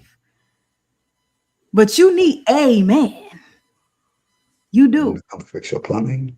You needed that father in your life that you may or may not have had. You needed him. Ooh, right. Yeah, you needed him. You needed that man. See, that's what, when women pop off their mouth and they say this, that's why I say we're confusion, because you don't even understand. You missing the plot. Maybe you don't need a man to sleep with you. Maybe that's not what you're interested in. Okay, so you could say, I don't need that. I don't need sex. I don't need him to give me that. I don't need him to give me money. Okay, be more specific. But don't say you don't need a man, because that's a lie. It's a lie. Yeah. The minute that you fix your lip to say that, you already told a story.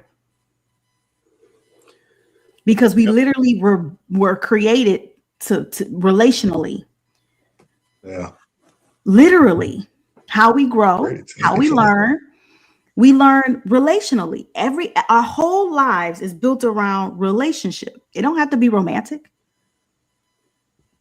So how you become a whole person is through relationships. Mom, dad, siblings, family members, teachers, friends. So to say you don't need a man is crazy. I don't even know if you're going around saying stuff like that. It's confusion. You don't understand how important this person's role is in your life. That is why you're saying it. Thanks. So I think that there's a misconception. We just don't understand. And maybe it is partially because, like JR said, men have given women an option.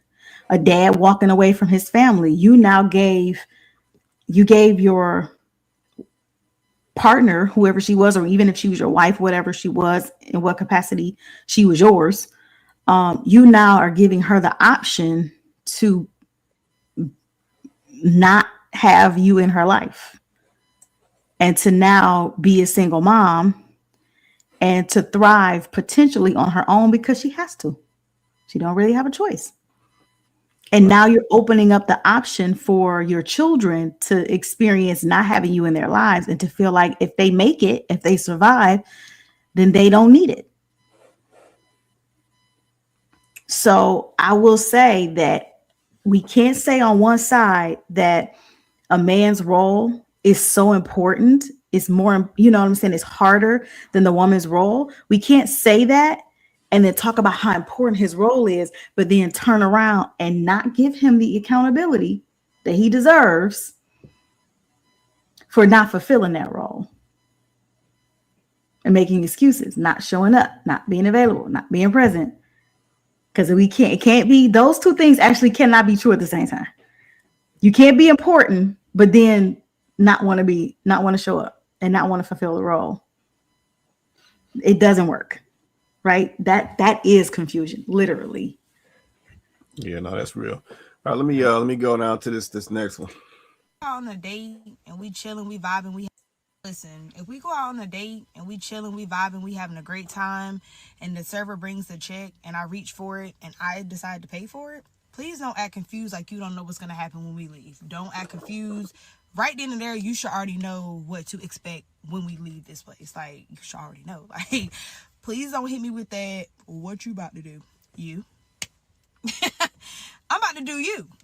That's what I'm about to do. You done had your dinner, and now you got to have your dessert. So I hope you like cream pie.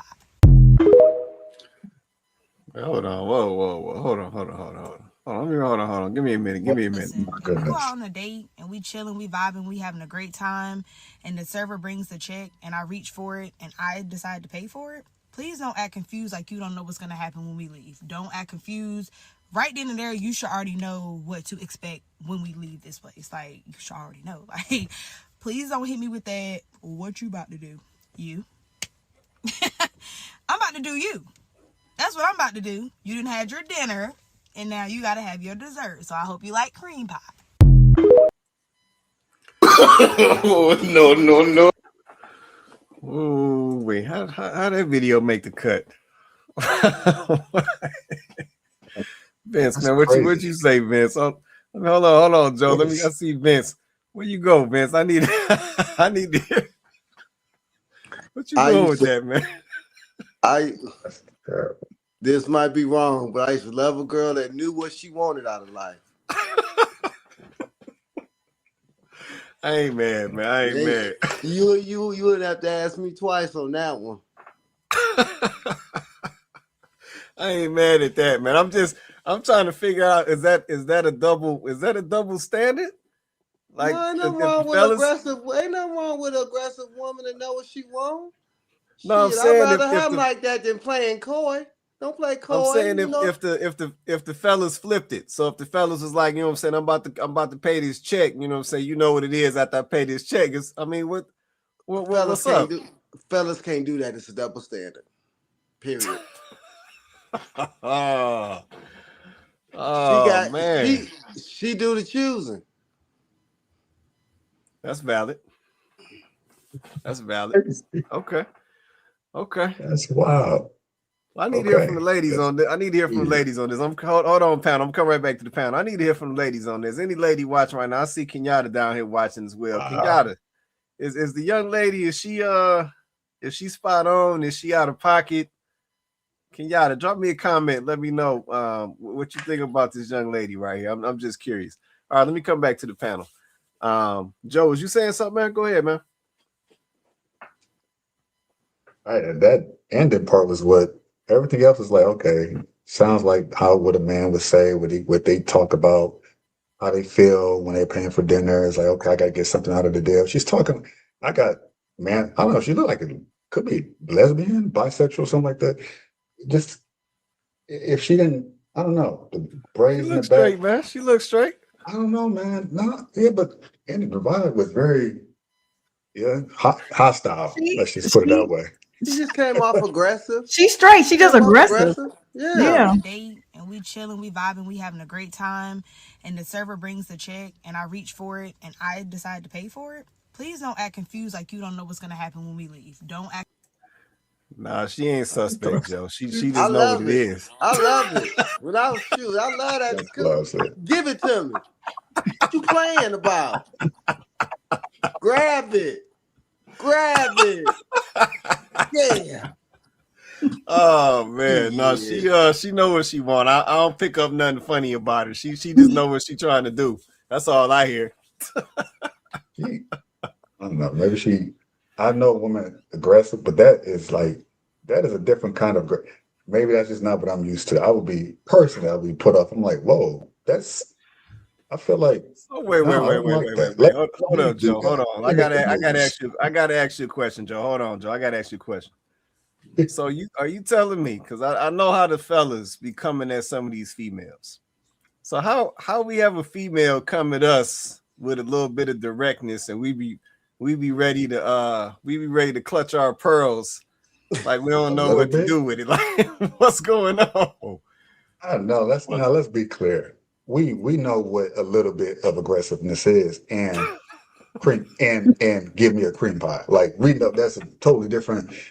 That's a command. That's like a marching orders. That's not that's not a little bit of that's not a little Oh, bit. come I've on. had a little. I've had women be a little aggressive with me. Like how do I say? Dominatrix. That's what I Right. see. I'm not into that. But that's kind of like the vibe she was giving, which is cool. I get some guys kind of like, oh, I want to be told what to do. I want to be a woman to lead in a bit. I just love to lead. I don't mind if a woman is kind of like suggestive and like, hey, we should. Okay, I'll pick it up. But for a woman to be like, let's do this, let's do this. You go do this, and this is what will go happen after the date. No, that's not what's going to happen. I don't care how good looking you look. I'm thinking about like, damn, if I have a kid with this woman, it's going to be two people butting heads in the household. I'm going to want to be the man. She wants to be the man too. It's just the energy. So for sex, okay, cool. Maybe one night stands, and I get it. Some guys like, you know what?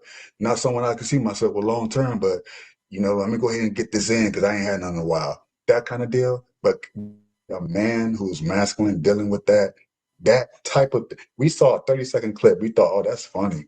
Oh, that's cool. But long term, I'm talking about family. I'm talking about like I got you. submissiveness. That's not submissive energy or behavior. It's just not. That's it. I got you. That's all I'm I saying. got you. No, I understand that. I understand that. Yeah, no, like I said, it definitely could be something additional, right? Because like I said, we don't know the lady. Like you said, we just watching the clip, right?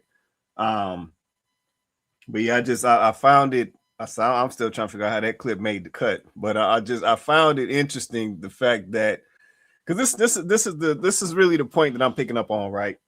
So for a guy, I feel like this situation can go both ways. So a guy takes a young lady out, take her out to dinner. He pays for the check. He might get something popping off, he may not. Right. But I also feel like if she goes out on a date with this guy takes this woman out on a date, and then she pop up and say she gonna pay, then I feel like sometimes some of these ladies, they want something for their money. Like if they about to pull some money out of their little Louis bag and put it on this Ruth Chris bill, you're gonna have to do something for that steak. Like that steak ain't just because she like you. Like that ain't. It's not gonna be the same options as it was for the guy, right? He gonna get something out of it or he not. But I think for some of these ladies today, if they put some money on the table, they want some return on their investment. So it's like they're gonna be looking for something. So that's the piece that's really, that's the piece that's really catching me, because I've seen stuff like this before where ladies like, yeah, you know what I'm saying, I don't mind, paying the bill. I don't mind dropping a little tip, but with that, you're gonna have to do a little something for me. It's like it's got to be some return. And I know some fellas like, yeah, it is what it is. Let's go in and tumble and do what we do. But yeah, I find that interesting. Like I said, the dude, let's say something may come out of it once he puts the money up. Something may not come out of it. He may never see this female again. Right. But I just noticed, let's say when the ladies put some money up, it's like you about to come up out of something. Like they gonna get something up out of you. But now you know how we feel when a woman decides to go on several dates and then you don't see her again. But the expectation is for us not to have those expectations they have with us. If they were to put up money and put their money into something, it's that financial investment that you put into something. You're investing to that person. I've had it happen to me before. That's why I don't usually let women pay for my meals, because when they offer, then it's like, wait a second. And I've let it happen before. It's like, oh, that's a nice gesture. Nah, it wasn't just nice. There was an ulterior motive behind it. And it's usually kind of slick. It's not as aggressive as that, but it's kind of like, so after the dinner, then like that lady suggested, so this dessert, we have some wine back at my place. I'm like, wait a second. Wait, so let me just go ahead and give you the money for the bill, my half of it, because I see where this is going. You thinking, but see, again, man, a lot of men go through this, but the expectation is they can't have that. They have to have an open, I don't know. It has to be an open question. Maybe she will, maybe she won't. Maybe she likes me. Maybe she'll just, keep going on dates and I find out later I wasted my time. Maybe she didn't. Is that maybe? With a woman, it's like, nah, ain't no maybes. It's gotta be this. If I'm paying money, it's like, well, wow. Now you know how we feel when we do it. But they get on a man for saying, why would you have that expectation? My body is a jewel, it's a prize. But when it comes to them paying for the man they want, oh my goodness, it's crazy. It's insane. It's come on up out of it. That's what it is. Go ahead, Coco. So I put this video in the mix. Okay. I picked this video. And y'all are all sitting up here acting like y'all don't know what's up. And that's crazy to me because it's this comment from Kenyatta. Right? If she been with the dude for some time, then yes, go for it. Right? Like, not that I'm just like over here to be sleeping around, like, because I'm definitely not that chick. I'm not telling you to do that. So don't say I said that. However, I don't know why you're acting crazy. Y'all know it's a double standard. I don't know why you're acting crazy. Y'all know women do not want to come out their pocketbook. So if I come out my pocketbook, there's something behind it. Always. Expeditiously. Expectations. I don't even know why you playing like that. And let me go. I don't know why y'all playing like that. This don't make no sense. Yes, it's a double standard. Y'all got double standards. We got some too. So this is a double standard. We can do that. Y'all can't. Okay. Let me go on it. So don't be over here always like, she's so aggressive. Oh my gosh, she's so aggressive. Like she trying to take your virtue. She was. The cream pie? What you think that is? Nah. We ain't gonna do that. Not when last week you wasn't sure whether or not you was gonna be able to maintain yourself or keep yourself. Now all of a sudden you worried about she taking your virtue. I know. Don't call Joe out like that. That was last week.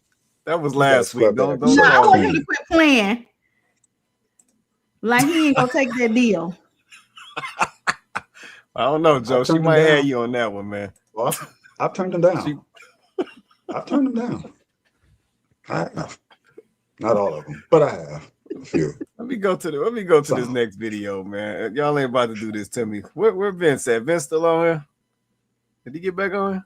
All right, Vince. I think you made the cut on this one, man. So hold on. We're gonna no, my bad. Go ahead, Coco. You got it. I think this Vince right here. Let me see what this is.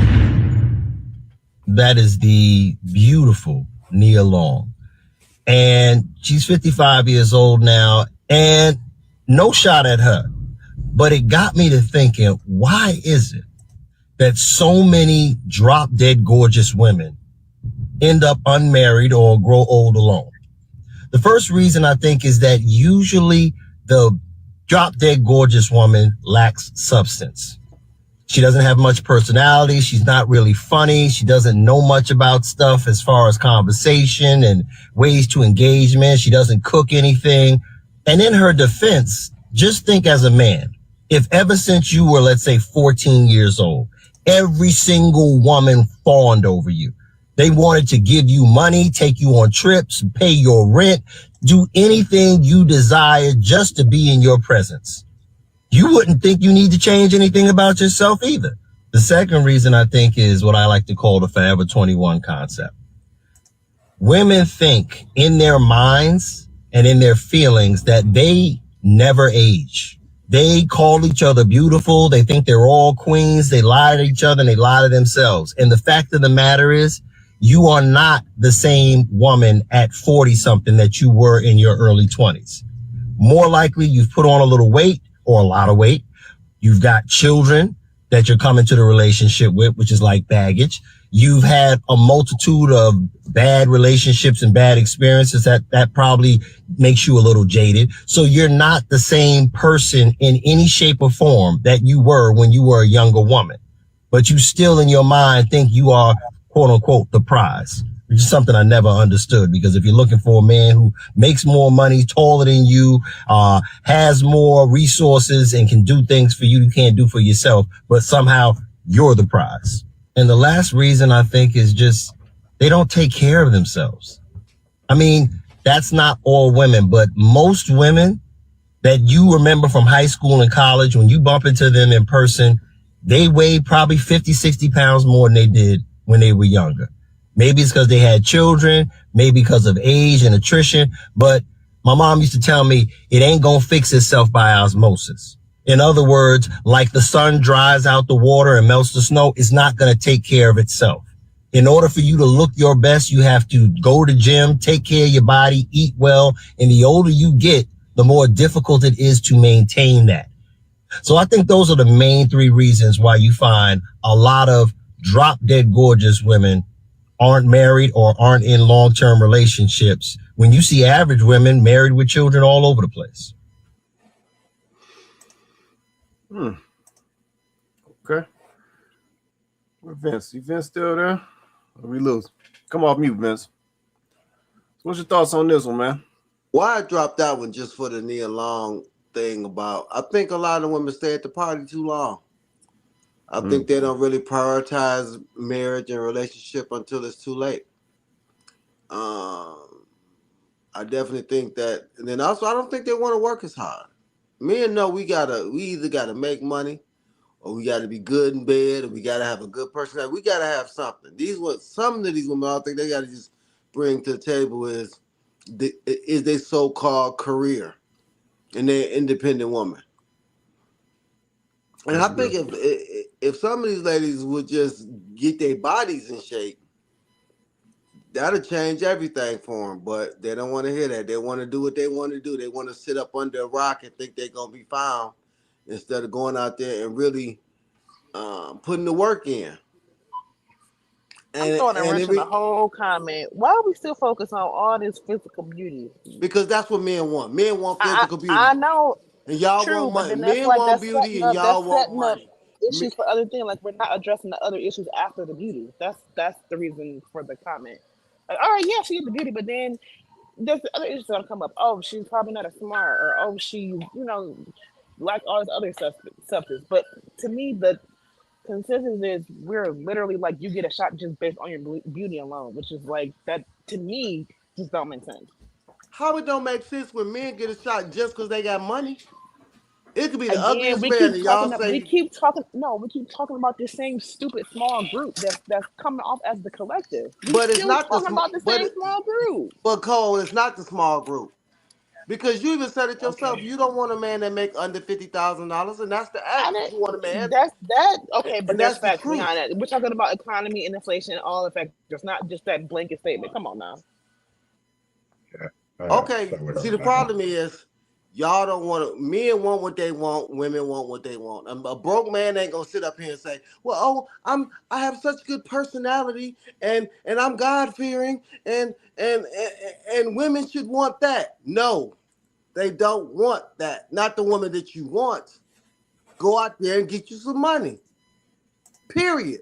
Men want women that's in shape. Men want women that's attractive to them.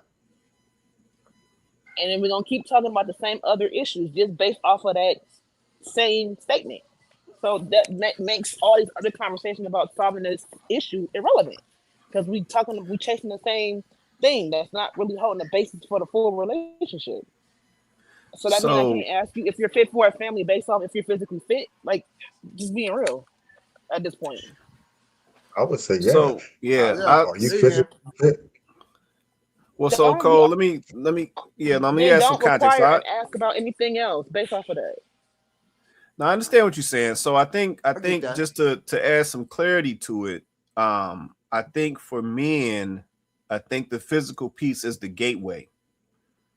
Right. So it's not the end all be all, it's the gateway, right? So that's the physical attraction piece. Now, once you get past the physical attraction piece, and I'm not saying that this is right.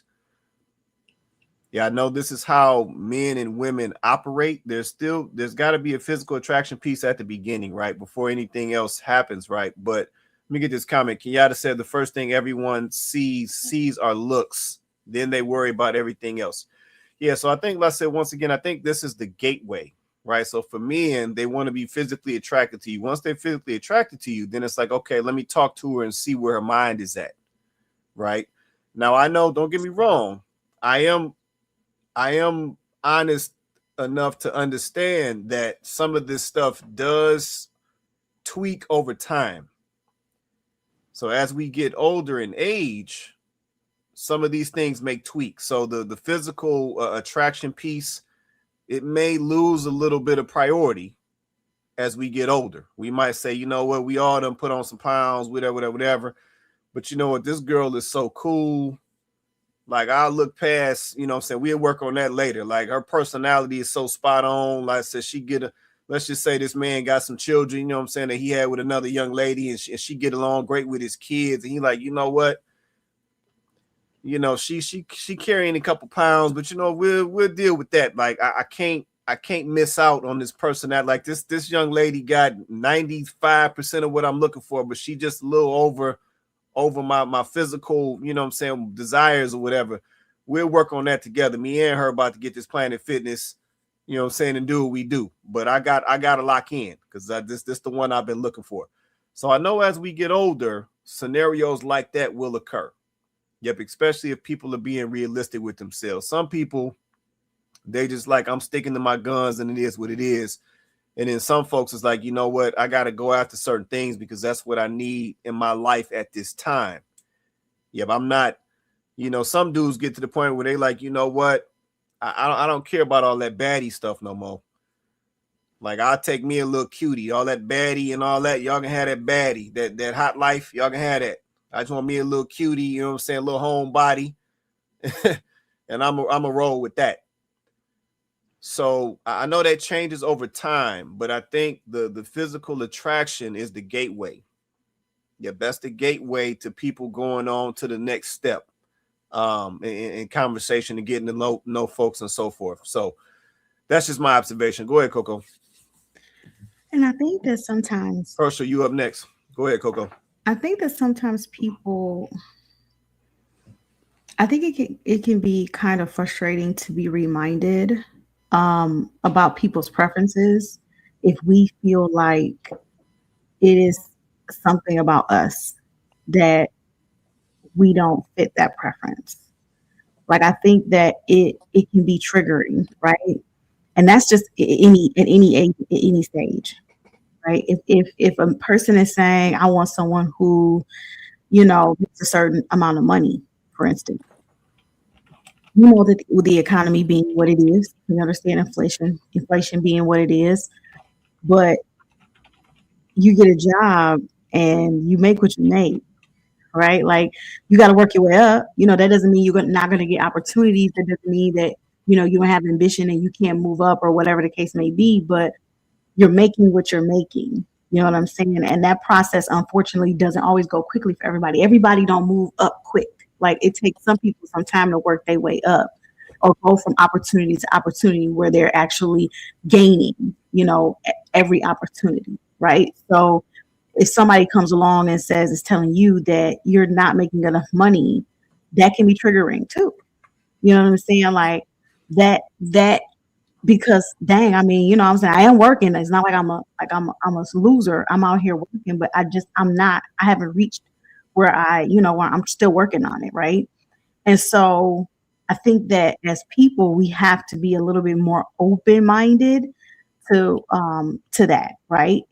A man has every right to have his preference. A woman has every right to have her preference. If you saying you need a man at a certain income level because you know that you want a certain type of life, I'm no longer sitting in a position where a woman should ask for what she wants to ask for. Now, I might think some of the things are ridiculous on both sides, but if that's your preference and you're positioned to get that particular thing out of a person, then who am I to tell you not to ask for it? So if you as a woman are saying, hey, I've achieved a certain thing, I'm at a certain place, I have certain things going on, I need my man to at least be here, and that's your preference, then that's your preference. You know what I mean? Like, who am I to tell you your preference is wrong?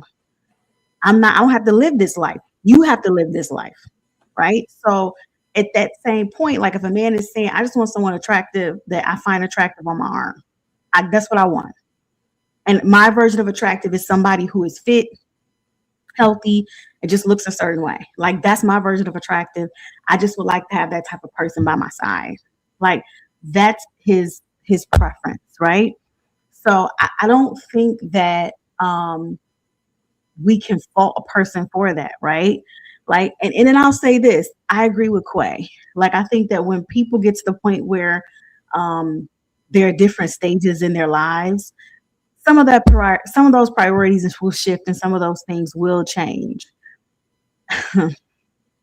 Every married man you see is not with a 10. Let's just be so for real. You see married people walking around you all the time. Is that man a 10? Is that woman a 10? Like, let's just be so for real. So he ain't married a 10. She ain't married a 10.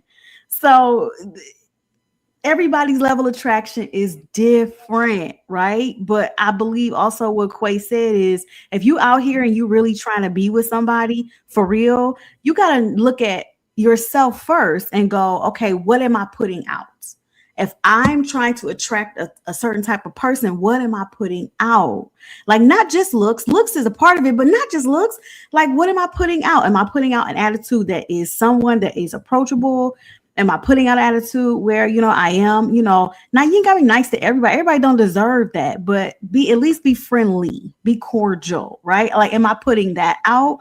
Or am I putting out an energy that I don't want to be bothered, that I'm mad at the world, that I'm upset about everything, that I'm overly sensitive? Like, what are you putting out? Because as a man, you might be putting out, 304 vibes, and ain't no serious woman gonna take that. She's not even gonna come your way. Don't even approach her.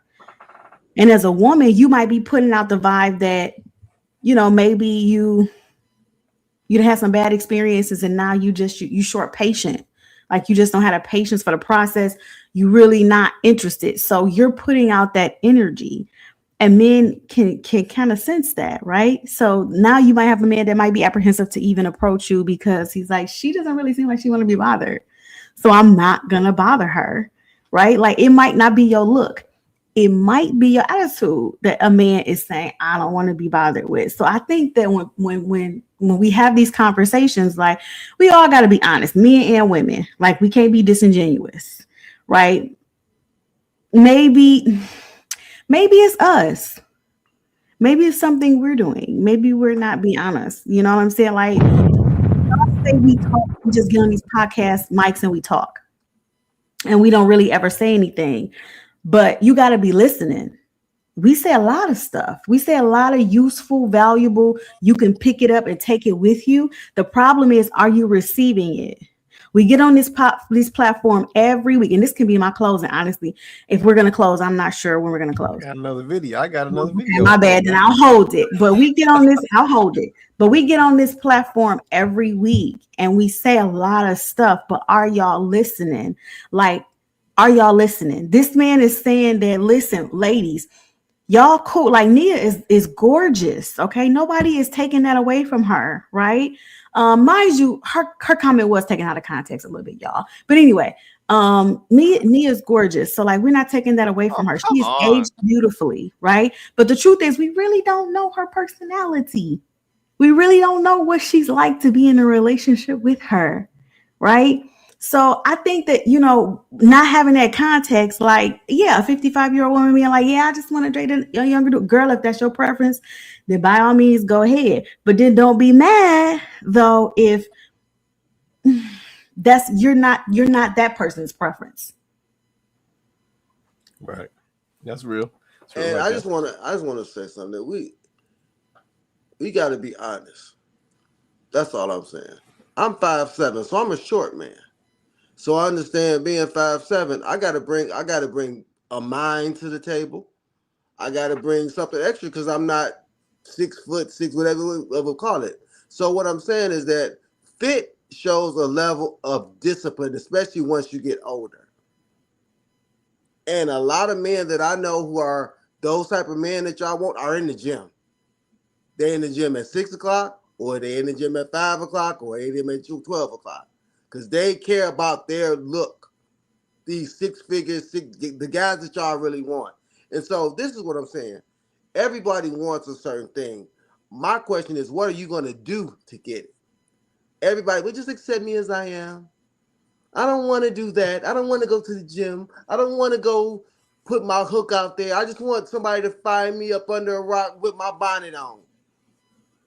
This six-figure man who's going to come in and be a partner with me and help me start businesses and be smart and be this and be that.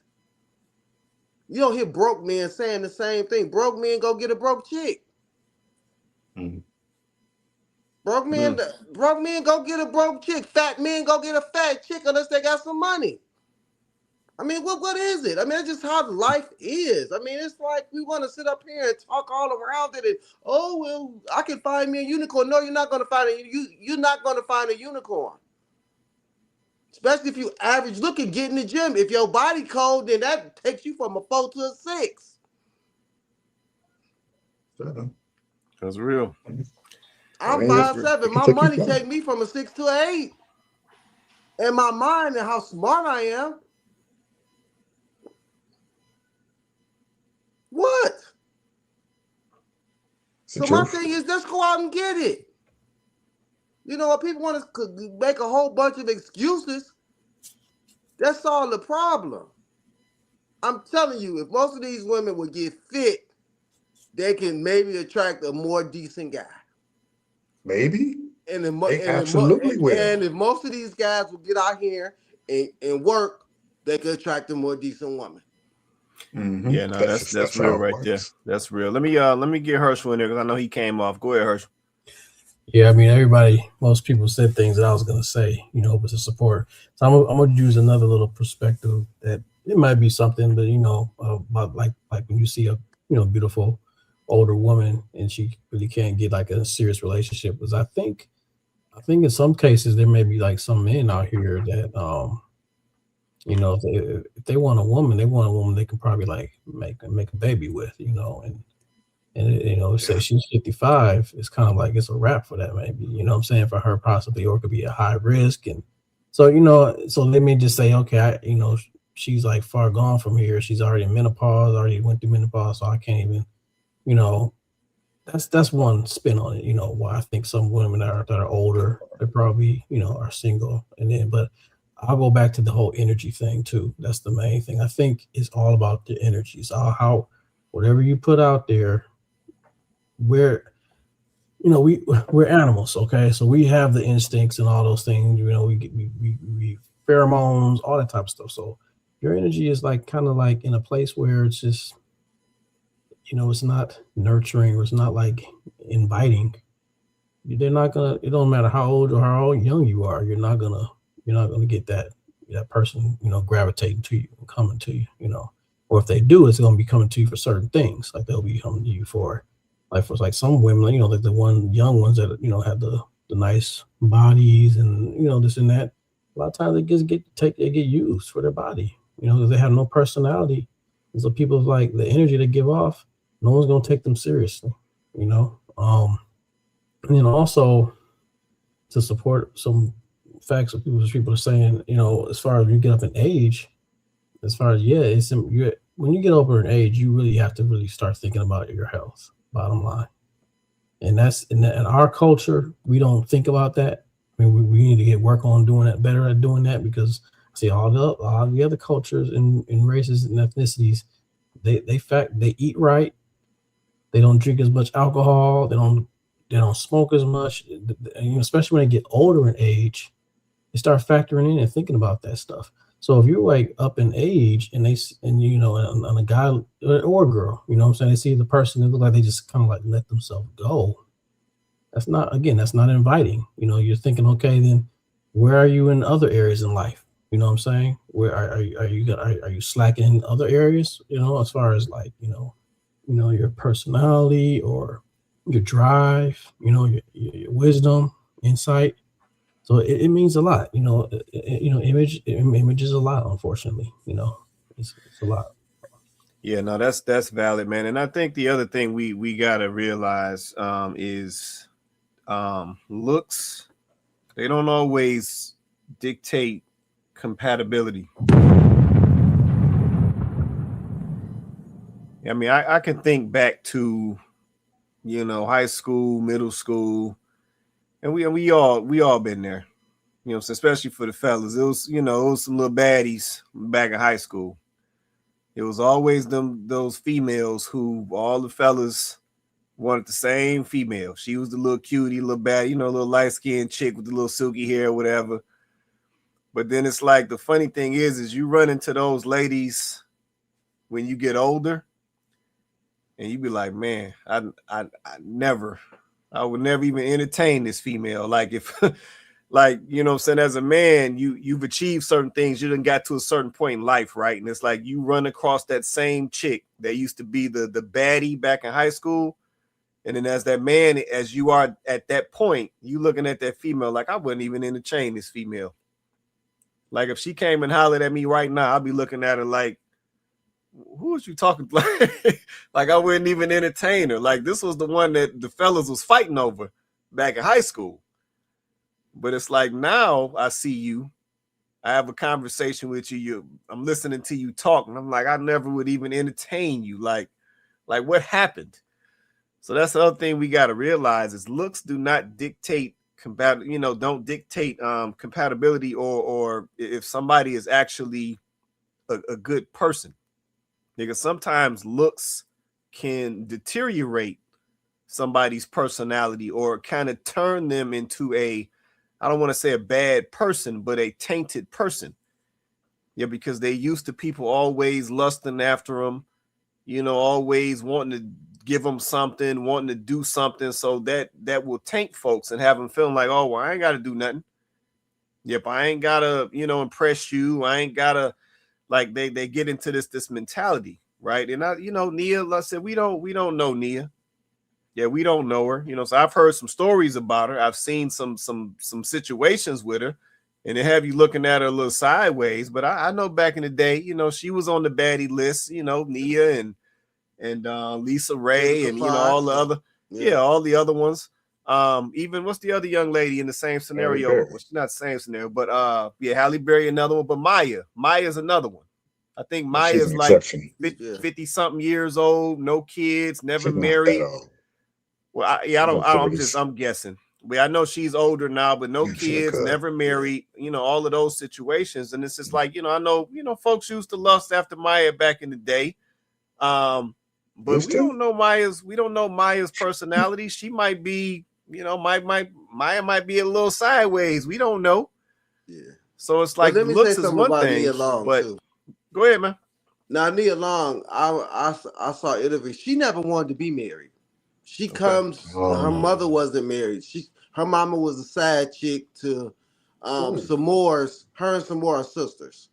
Nia Long is the baby sister. Her mama was a side chick. So I'm saying now she waited till she's 55 to want to get married, and then she want to blame, well, ain't no good. No, she never wanted to get married. Then she was with the basketball coach for over 15 years and only wanted to marry him when he became the head coach of the Boston Celtics. Right. Yeah. So come on now. Some of us just have made bad decisions. And you know, stayed too long at the party, and now she want to say she want to date younger men. And a lot of these women will say, "Oh, well, these men are intimidated by Nia Long. She's so beautiful, and she makes so much money." No, she made bad decisions, and now the men that she probably don't want her. Right. Yeah. Same thing with me, you know, and that's the same thing with me. I mean, she had a better shot when she was younger. That's true. Men have a better shot as we get older. We get more mature.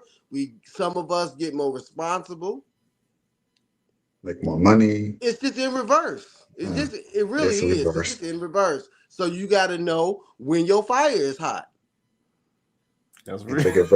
You got to know when you got that 850 FICO score to go get your house, because it might not stay 850. It might twin it on to 620. 620 is crazy. That's real. That's real. That's real right there. But you know what, man, this is funny. So this is how stuff goes, man. This is the funniest thing ever, man. So we having this conversation. I said we talking black people are confusion, right? So we just got into this whole Nia situation. And then we touched on weight. and physical attraction. And I know that that's always a triggering topic, right? But the funny part about it is that was my last video. And I did not know that we were about to take that segue. So I'm gonna play this last video before we get up out of here. And I want y'all to tell me, is this a man's preferences? Or is he just whack and he's just being a bad dude? So I want y'all to watch this and y'all tell me what y'all think. I'm gonna play a little bit of this. My type, she fat like the rest of them. Okay. All right. Name and age. Why did you decide to pop? My name is Shannon. I'm 34 and I'm just not feeling it. Not at all. Like nothing was funny to me. I'm sorry. No, I didn't crack a joke. I didn't crack any jokes. Nothing was funny. I think you tried, but I promise you I didn't. Funny to me. Like none of it was funny. I did not try to. Fluffy. Like that wasn't even funny. I wasn't trying to be funny. I'm just telling my truth. Like everybody up here, they judge if they don't like short dudes, they'll say they don't like short dudes. But right when a dude tells what he doesn't like, then now he's misogynist. You can be honest. So that's what I was being. How can I be honest? You doing a lot, and I don't like that. You giving light skin energy. I don't understand. How can I be honest though? Like I don't like it. I don't understand how much honest more I could be. Like, are you here for real? Or are you just here to be I'm here for real. I'm here for real. I don't like that. Like, you don't like for somebody to tell the truth? You're doing too much. You don't like the truth? I love honesty, but it can be said respectfully, and you've been so how can I for everybody? Like, I don't like that. Okay, well, give me an example of how I can call one of y'all fat without being disrespectful. Give me one example. How can I do it, bruh? You don't have it. You don't have an answer. You don't have an answer. So you didn't give me a solution. Okay. Like you gave me a problem. Okay. But you just being rude as fuck. Like, but you gave me a problem. You didn't give me a solution. I want a solution. Okay. I'm gonna get to it. That's what it is. Is she your type? Why not? You know she's not my type. She fat like the rest of them. And she's not my type. Like, you watched it about 12 times, and it's not even earned. You see what I'm saying? So she's not my type. What the fuck are you talking about? Okay. What are those? Thank you, girl. Come on. Thank you. Hey, this is wrong, and that just happened. All right. So it's interesting, like I said, that we start having that conversation, right? So that was the last video. So I got that video. I wanted to hold it to the end because I said I know this topic always gets a little hot sometime. So I know we talk about, you know what I'm saying, the fellas can't have these preferences. You're not allowed. Was that the brother? Not. Hold on. Is that Cole? Hold on. Let me let Cole get first stock. Go ahead, Cole. No, that nigga can't have a preference because what are you looking like? Like you need somebody overweight looking how you looking. I just can't. I cannot have a standard fine, but then you got to represent it if you want to have all that standard. Like what was wrong with the preference? Are you saying in order for him to have the preference that he has, he got to be tight? Yes. What was wrong with him, Cole? Yeah, please. Can we like start the video at one point so I can I got you. You talk to him. They don't like short. Funny to me. I mean, they look like something that would be for him based on how he dressed. If we just gonna be all shallow and go off. Thank you, girl. Come on. Look at the stance. You're not standing like you're commanding energy. You're standing like you immature as hell. And you got on a polo shirt. Who still wears polo like that? Don't do polo. Don't do polo. Don't do polo. On a dress shirt. You could be a dress shirt and the same pair of pants and the shirt. Like, but again, I don't. A lot of people still wear, including white people with money. Polo is still very relevant. But what else? Yeah, but the whole for me personally, I don't like men that wear the big polo shirts with the big long flag. So it's a preference. Yeah, I don't do all that. Oh, I don't. No, so if you want the little polo with the little small horseshoe, it's loud and flashy for what? What we loud and flashy for? No, I got you, Cole. I got you. Okay. That sounds like all preferences, Nicole.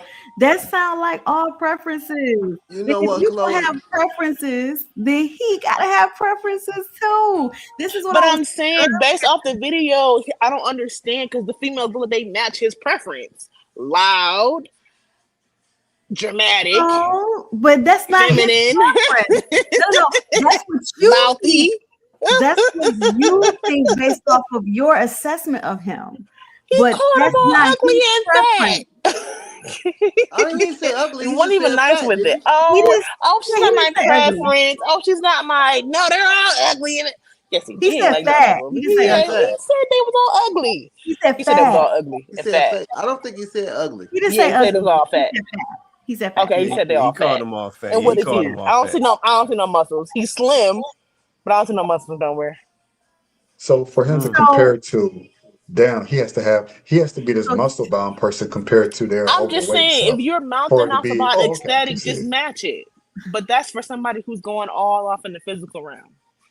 He said But they were women, okay. I don't understand Okay. how So women have called men broke for years and had wrote songs about it. They Oh don't You my want no broke. goodness. scrubs. No You call scrubs. So funny. This is Tyrone. hilarious. This is Call so hilarious. Tyrone. You giving little dick energy. Pay their Hilarious. You bills. short. And it's okay Not for them to me. say that, but Not a man me. say Not a me. woman Not is me. fat, then all of a sudden he need to. It's like the whole Kevin Samuels thing. Oh, well, you need to be gentle with us, but we can just say anything. We don't want no broke men. Y'all say that's Oh my been the goodness. thing for years. Don't want no broke man. Don't want no whatever. And it's not. Oh, well, you need to be gentle with a man. You need to understand his feelings. I don't understand you. It's They like go out there and get money. people talk out of both sides of their mouth, but I guess since the world has pandered to women, especially black women, and told y'all can Yeah. do whatever y'all want and get whatever y'all want. Y'all can love this stripper hoe culture and then turn around and get a top 5 guy. Again, But examples that's men not even men average. We don't. keep talking about these extremes. It's not extreme. It's women Damn. walking around here 300 pounds with 4 kids that want a man that makes 6 figures. All right, That's so most then women. since the community is so focused on aesthetic, then I'm just out. Never mind. I won't complain about it no more because this shit is So stupid. Nicole, No, Sorry, no, ain't nobody sorry, saying nobody is it out. is. Ain't nobody saying nobody So is out. hold on, wait, hold I know. on. I'm saying I'm out because it's Let's basically a bring it foundation I don't down. agree with. Let's bring it down. Let's bring it down for just a little bit, right? So let's be more realistic. Black men are not the only men who are concerned about aesthetics. I don't think in my time where I've talked to men, been around men, in other, let's say, walks of life, because the places that I've been, there's always more others than me. I've been in environments where there's always more others than me. I'm always in the minority. Okay. They care very much about aesthetics, right? Now, maybe they don't talk about it the way Black men talk about it on the platforms and things like that. Right. But they care very much about aesthetics. And they specifically care about like health and fitness levels. They care very, very much about that, right? That's why when you go in their neighborhoods, they're jogging. They got the They running walking. stroller. They They got the walking. running strollers, so they running behind the stroller. They're walking the dog. They're very, very conscious of that. And we can't be disingenuous and pretend like we don't know that there is an obesity problem in our community. We have to be for real about that. That is a very real problem. It's not made up. We're not pretending. It's not a small group of us. It is not a small group of us that is struggling with obesity. It's not, the numbers are not small in our community. So we can't say this is a small issue. It is a larger issue. So let's take it away from the aesthetic, y'all. We are not healthy. We're not healthy. So it's like, Yeah, health. I care. totally understand, and that's a different topic. Okay, but I okay. want to make that clear. But Health. your health, okay, but let's just be for real. Let's be honest. When you see someone who is carrying additional weight beyond what is healthy for their bodies, Not you healthy. already know that there's some underlying issues that come along with that. You already know it. You know it because we know what additional weight does to our bodies. We know that it's not healthy for our bodies. So you already know when you see someone that is carrying additional weight, what that means for them. They're more likely to develop health issues, right? Because of the additional weight that they're putting on their body, their hearts. We know this to be true. So even though a man might be saying, oh, I just want her to be fit. This was the way it was said, fit. It was said fit, friendly, and feminine. Now you don't have to like this man. You don't have to agree with his rhetoric, but that's the way it was said. It wasn't that she had to be pretty, friendly, and feminine. It was fit. Fit says more than just your aesthetic. Fit means you're healthy. You are in a healthier state of being. You're fit. And we have to stop pretending like this is not a problem and getting offended when people say this. Men, y'all need to be fit too. The obesity problem is not just for women. It's not just women. We are unfit as a community, men and women. So men, you can't be mad when a woman is like, he's too big for me. And women shouldn't be upset when he says you're too big for me. Because we just talked about how important a man's role is. It's okay for that man to ask you to be more fit. If that man is about to take you on as his responsibility, that means your health too. So it's totally reasonable for him to ask you to be more fit. Now, how he goes about it, I agree. He shouldn't be rude, disrespectful, nasty, none of that like that guy was. I'm not saying that's okay. It's not. But it's totally reasonable for him to want the woman that he's going to be with and want to spend the rest of his life with to be fit. That's reasonable. That's a reasonable request. But he should also be fit too, okay? But that's a reasonable request. Y'all, come on. That's a reasonable request. We watch these pop balloons. We see these women up here. And I know we try to say, oh, that's a certain demographic of people. Okay. But listen, sometimes you got to watch these behaviors in people and say, wow, people really think like this.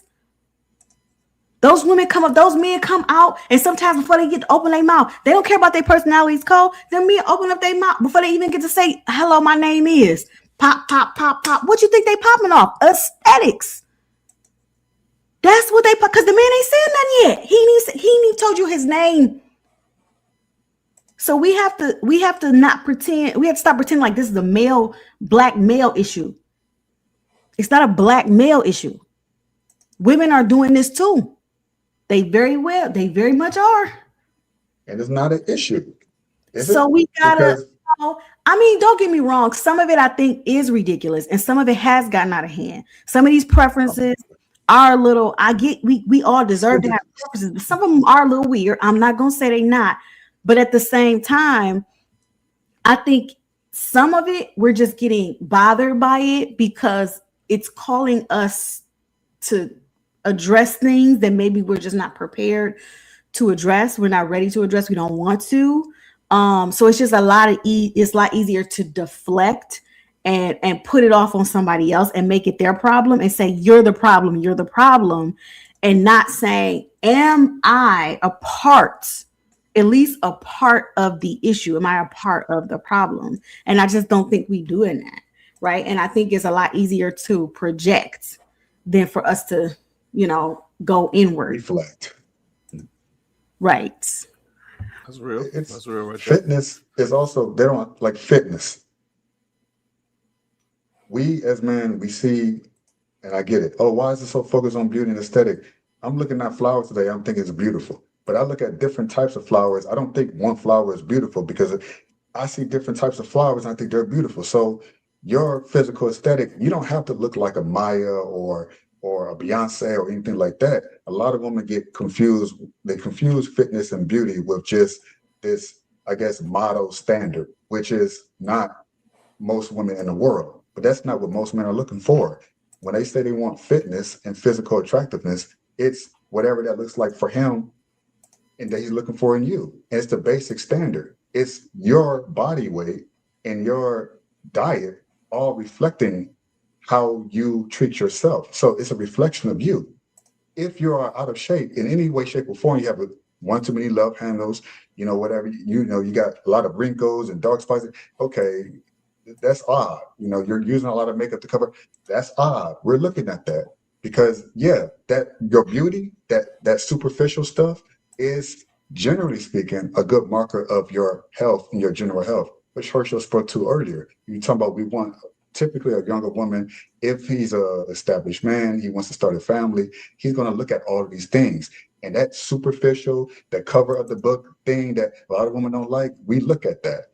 And that's how we can get somewhat of a gauge on would this woman be able to carry a child? Would she be able to, after she has it, would she be able to raise a child and not croak over or have bad ankles? And that's important. God just made us that way. We're designed to look at it, to look at a woman in that way and say, okay, she's physically fit, then everything else follows. But it also is a reflection of your mental fitness, your spiritual fitness, how you feel about yourself, your own self-esteem. If your physical is out of shape, then that tells us a lot about who you are. And that's, I think, what makes a lot of women upset is because they think that that's the only thing we're looking at.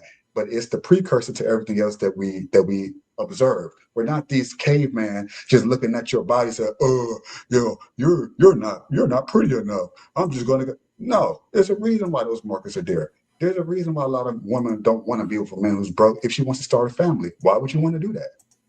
That's a risk. Okay, you start a family if you want to. You end up in the hood on the other side of 8 Mile. And then, your kids get into some stuff that they shouldn't be into simply because of your tax bracket, because the man didn't do what he was supposed to do early on before he decided to have kids. And the woman decided to get with the man and take a risk. She took a gamble and she lost. Now those kids are growing up in the wrong side of the hood. Those kids could have, if they had just a little bit more money, he waited a little longer, established himself a career.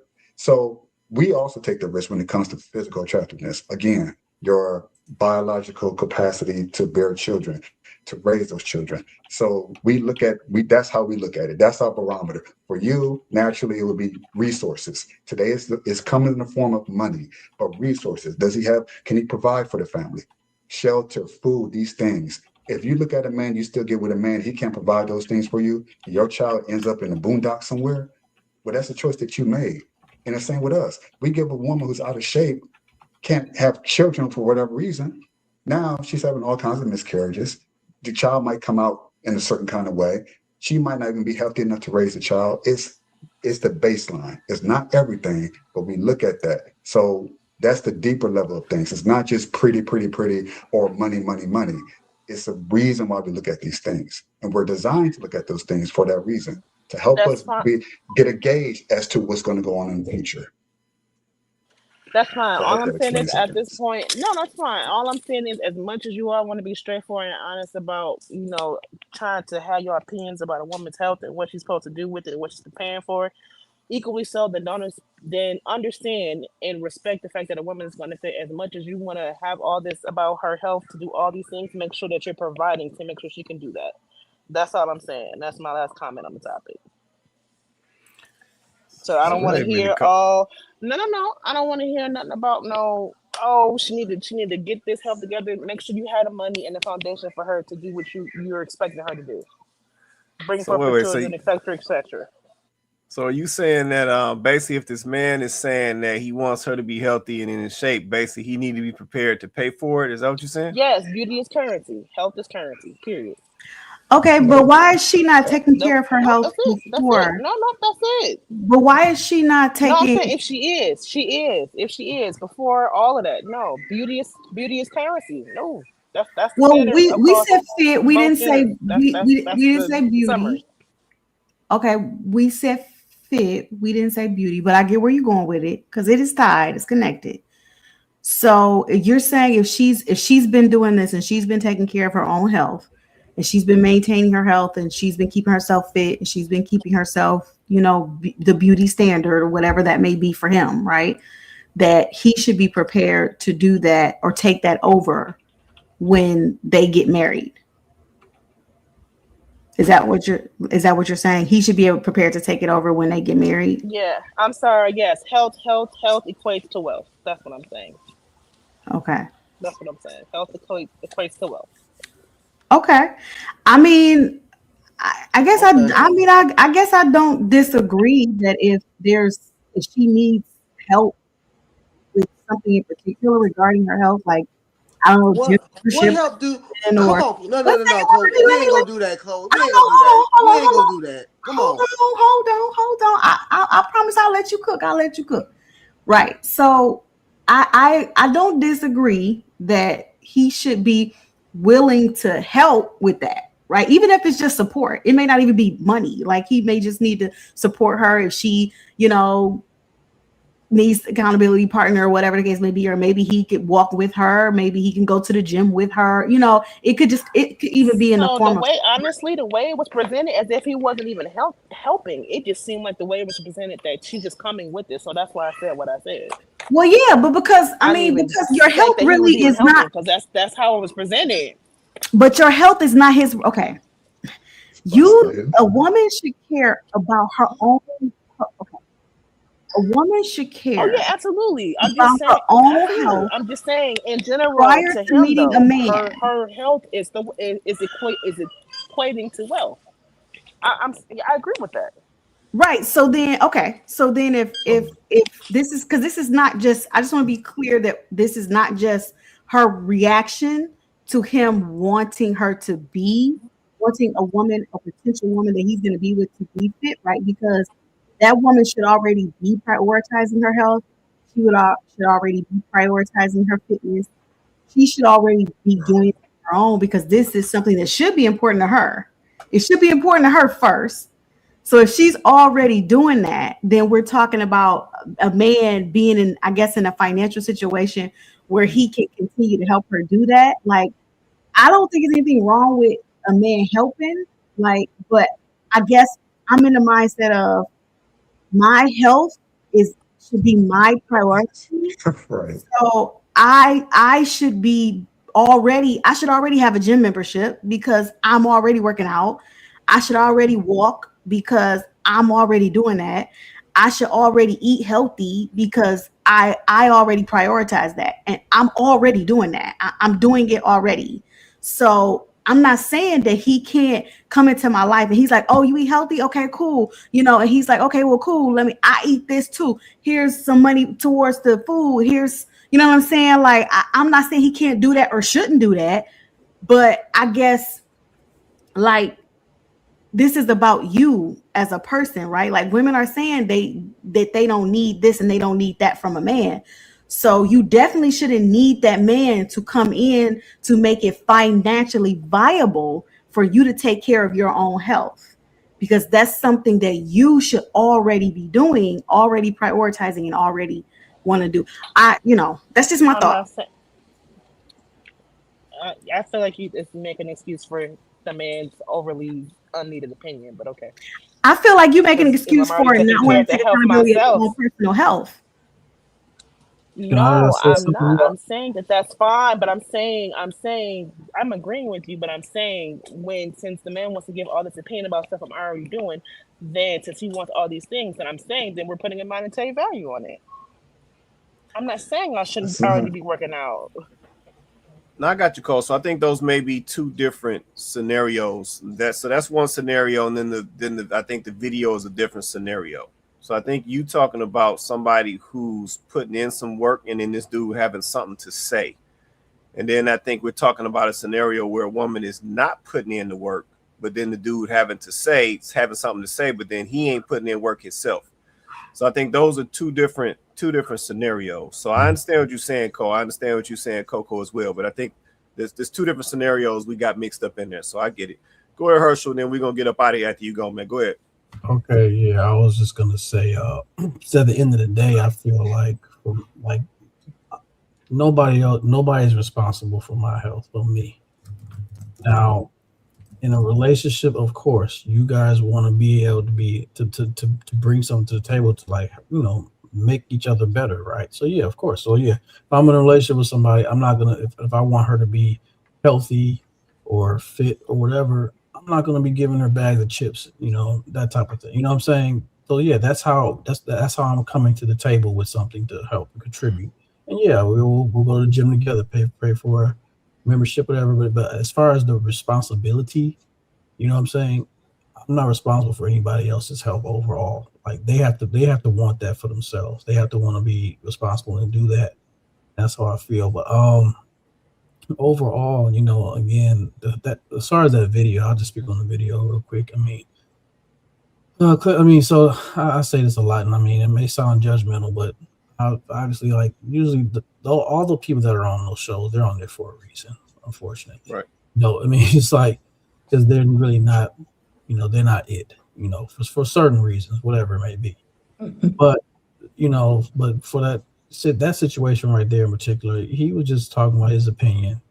They got offended, and again, they fit that stereotype of just like being that just flapping off at the mouth and just not listening to what somebody's saying and just getting offended and then going and attacking and going in on him as well. You know what I'm saying? He might have been a goofball, little clown or whatever too. I don't know. I didn't see the whole video. We haven't seen the whole video, so we don't know what was going on. But from what I observed, it looked like he was just trying to make a valid statement about just his preference of what he didn't want or wanted. And then, you know what I'm saying? And that should have just been fair enough. There shouldn't have been a whole like it wasn't like a roast session, you know what I'm saying? Where he gotta say something, so now she gotta say something back and go roast him about something. You know what I'm saying? But I don't know. I don't know. Those shows are just for me. That's just entertainment for me. Those pop the balloon things because there are some people that are going there genuine and everything like that. For the most part, if people are on there, it's a certain reason. So and instead of like for those ladies, instead of getting mad at the guy, put the Twinkies down. You know what I'm saying? Just stop drinking. And sometimes, and especially with our, like diabetes and all that type of stuff running in our culture and our generations and everything. We got to be mindful of that stuff. Those drinking is so much empty calories. You know what I'm saying? And that's a lot of times where most people that's where they gain their weight from going out every weekend or even celebrating every weekend. They have their regular meals, then they have that alcohol too. And that's an extra like 1,000 something calories that they don't realize it. And that's how they pick up that weight. And on top of that, it's putting pressure on the liver and all the type of things. And then eventually, again, like for me, like I don't want whoever I choose to be with, when I get up in age, I don't want to have to be worrying about, is it a possibility they're gonna have to chop her foot off? You know what I'm saying? Because of those type of things. I don't want them to I want my wife to live a nice life, healthy, and feel comfortable and have to worry about she have to be in a wheelchair or those type of things. Eventually they'll get to that point where if we like to be like in our 90s or something like that. But as far as like in the 70s and 60s, we have people that are dying off, early because of these things. So that's the important thing. That's what I was emphasizing earlier. It's just the well, just the health part of it. Just trying to have a different healthy mindset out here. And I think and then also just monitoring like there's only a certain amount of calories that we need in a day. And if we just go off rip, a lot of the health issues that we have will be eradicated. There's some genetic things, but at the same time though, if you are doing the exercising, keeping that circulation going on, and and focus on yourself like in that way, a lot of people will be in a better state. And yeah, but it's we can't avoid this. It's always gonna come to a place where it always seems like it's being judgmental. And that's just part of it. It's part of life. It's unfortunate, but we gotta just be like Vince was saying earlier. We just gotta be real and be honest about this whole stuff. It's just what it is. That's the reality of it. Yeah, no, that's real And you right know there. what? There Great are point. things that we can Go change. ahead. I mean, you can't change what you look like. You can't change, your hair with it, but we can change some things. And I think that we have to take this seriously because of what we want. You have to work at what you want. People don't have to accept you for the way that you are. Even my wife will tell me, Vince, trim the beard up. You gaining a few pounds. I stay in the gym to look good for my wife. Yeah, I stay in the gym to look good for my wife. To put on the suit when she have her little thing on. I don't want to be looking like no slouch. I stay in the gym to keep these arms tight, to keep my heart rate going. You see my beard stay trimmed because I want to look good for her. I want to look so when she see me, ooh, my husband is fine, and she want to look good for me. So if you just don't want to do it, then just don't do it and get the results that you get. If you don't, if you don't want to do it, then get the results that you get. Just like a man, I don't want to work hard. Well, you gonna get the results that you get because I I'm like telling you, to. fit goes a long way. If 80% of the women are overweight and you ain't overweight, that your attractiveness increases. If 80% of the men are broke and you ain't broke, your attractiveness increases. This is work. Relationships are work. Marriages are work. Can't just bring whatever to the table and think you're gonna get something extraordinary, and y'all want something extraordinary. Y'all don't want the average guy. Y'all don't want the average little $40,000 guy.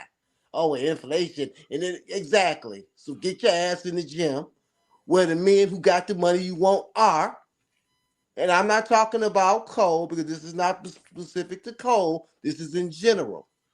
Men, if you want a certain type of woman, get your ass in the gym too and go get you some more work so you can get the woman that you want. Or at least have a shot at it. This is not rocket science. We just don't want to do it. We just don't want to do it. I And that's my only closing got statement. We are confused. only We got are one a brief. confused culture. What's right is wrong. What's wrong is right. We thinking, we can sing about anything and still get a good husband. We can go have 9 babies. We can spread our deeds all over town and then get false accusations against us. We confused, So man.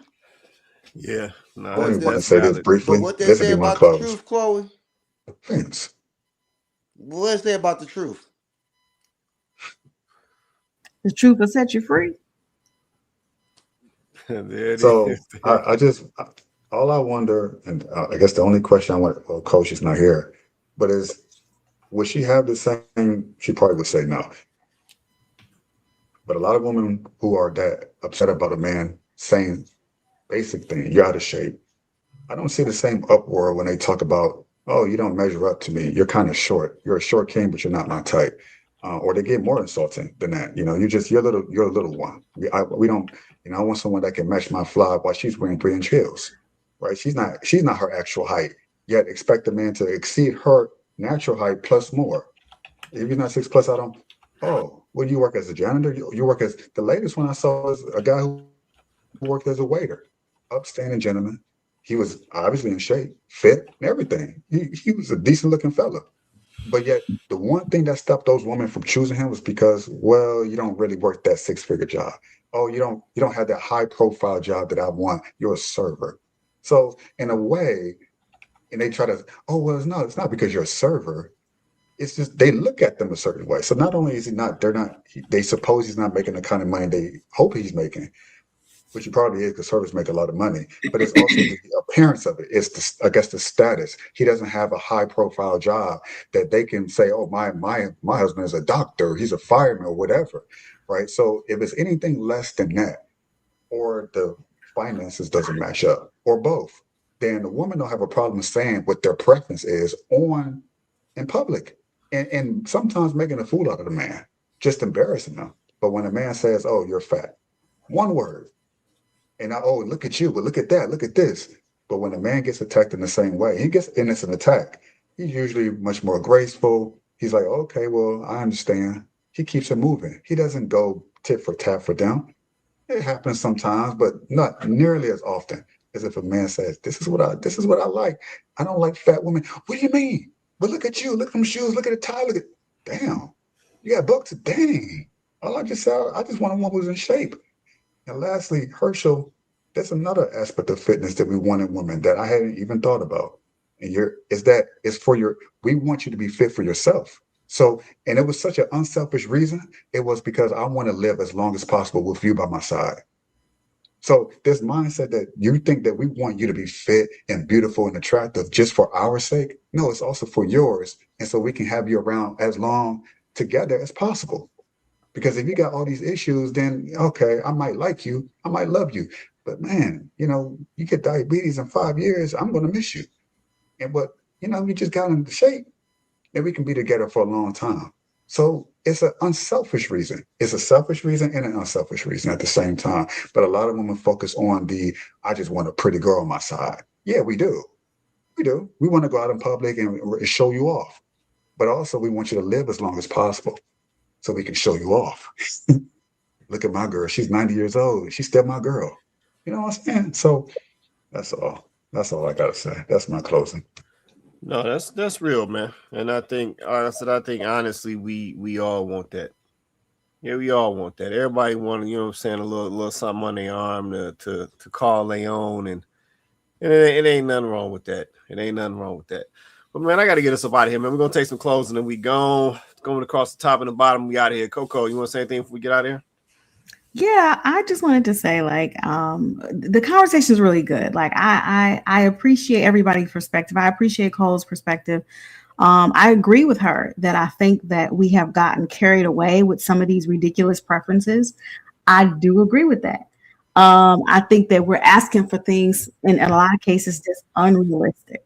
Like, some of these things is unrealistic. I don't even know where we coming up with this stuff from. Okay, but I will always be passionate about the health thing because I'm on a health journey and I'm learning and understanding how important it is. And I'm concerned. This is now something that I am facing. So I'm always going to be more passionate about it because I'm like, look, y'all, like, we really got to do something about this. Like, it's so important, right? So listen, like, I would just speak to the ladies for a minute. Forget what the men are saying. Like, who cares about what they think about your health? Like, you need to get healthy for you. Like, who cares what they think? Like, I want you to be healthy because I want us to be healthy. I want us to reverse these curses that they speak over us when they say, oh, Black people and diabetes, oh, Black people high blood pressure, and Black people. Like, I don't want them to continue to be able to say these things about us. I want us to reverse that. We can do it. We can break the generational curse. We don't have to keep perpetuating these same ridiculous health issues throughout our community. Like, we don't have to do it.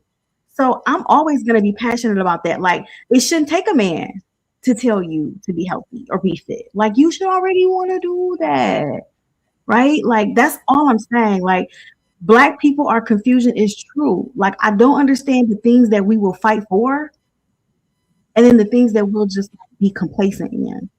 It's so weird, the things that we fight so hard for, the things that we're willing to, you know what I mean, push back on, instead of the things that we should be pushing back on. It's confusion, right? Like, we sit up on this platform. I was starting to say earlier, we sit up on this platform every week and we're talking to people and we're having conversations, and we're not doing this for funsies. We're not doing it. Everybody that come up on this panel really genuinely believe in the things that they're saying.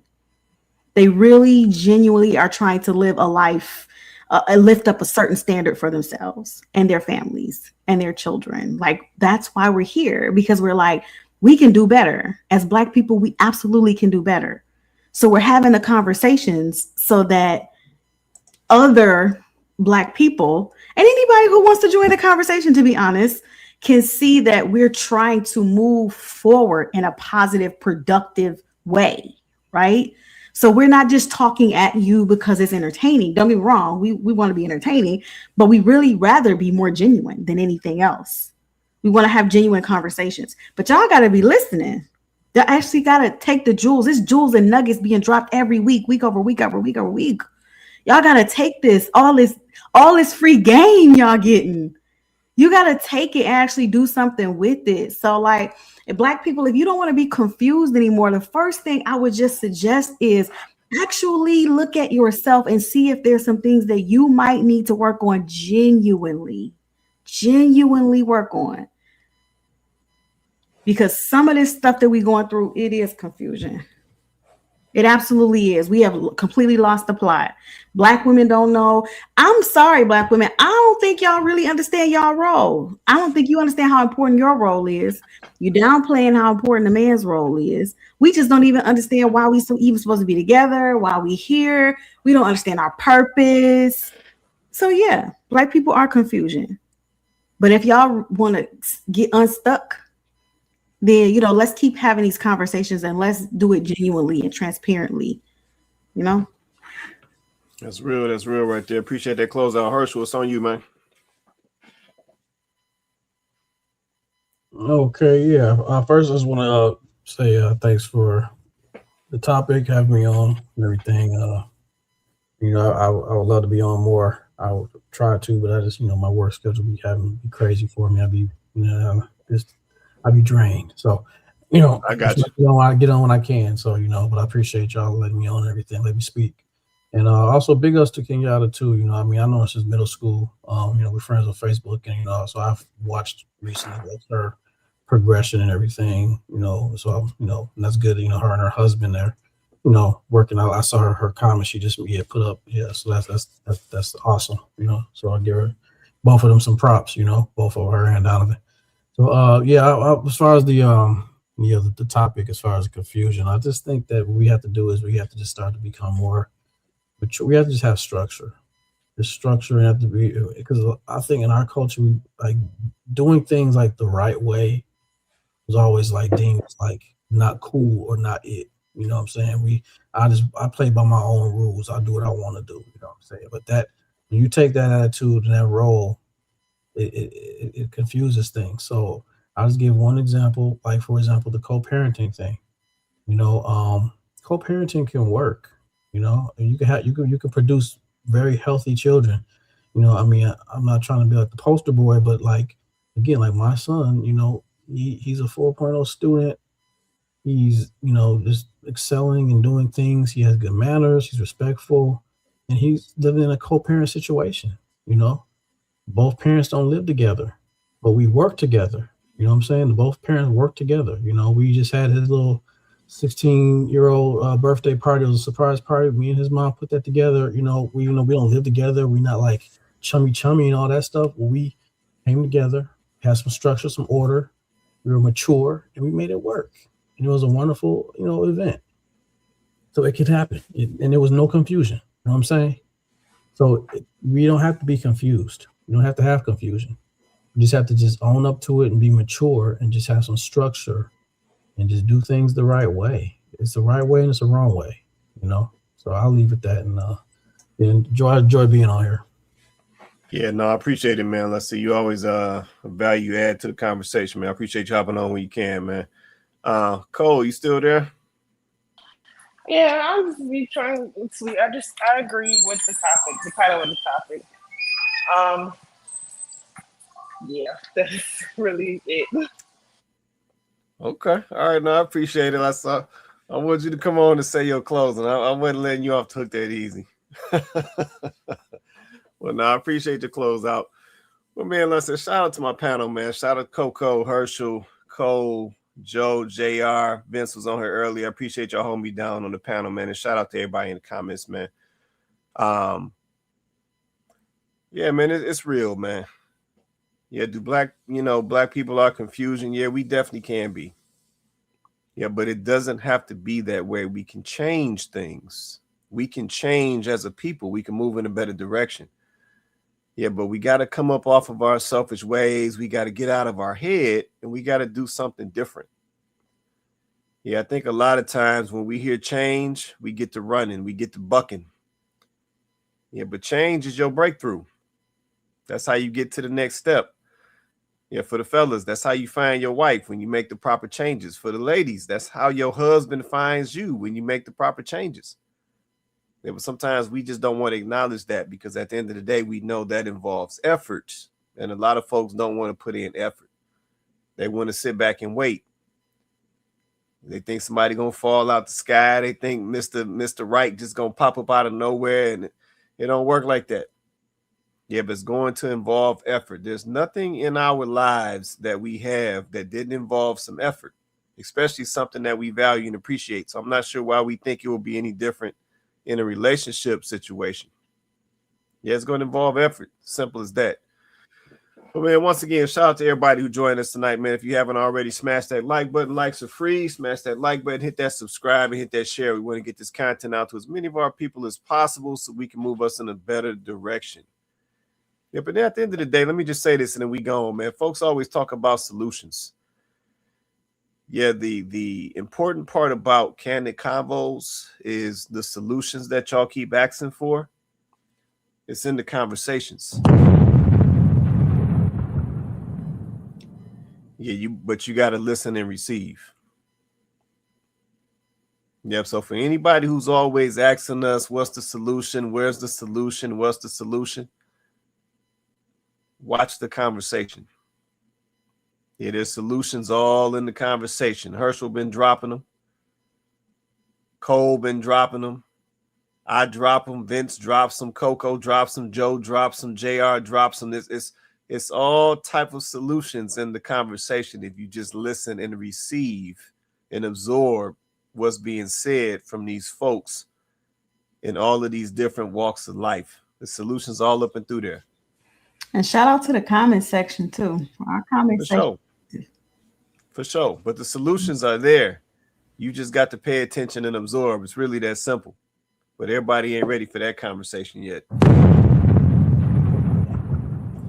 But man, it's Candid Convos, man. We live every week, 8:30 Eastern Standard Time.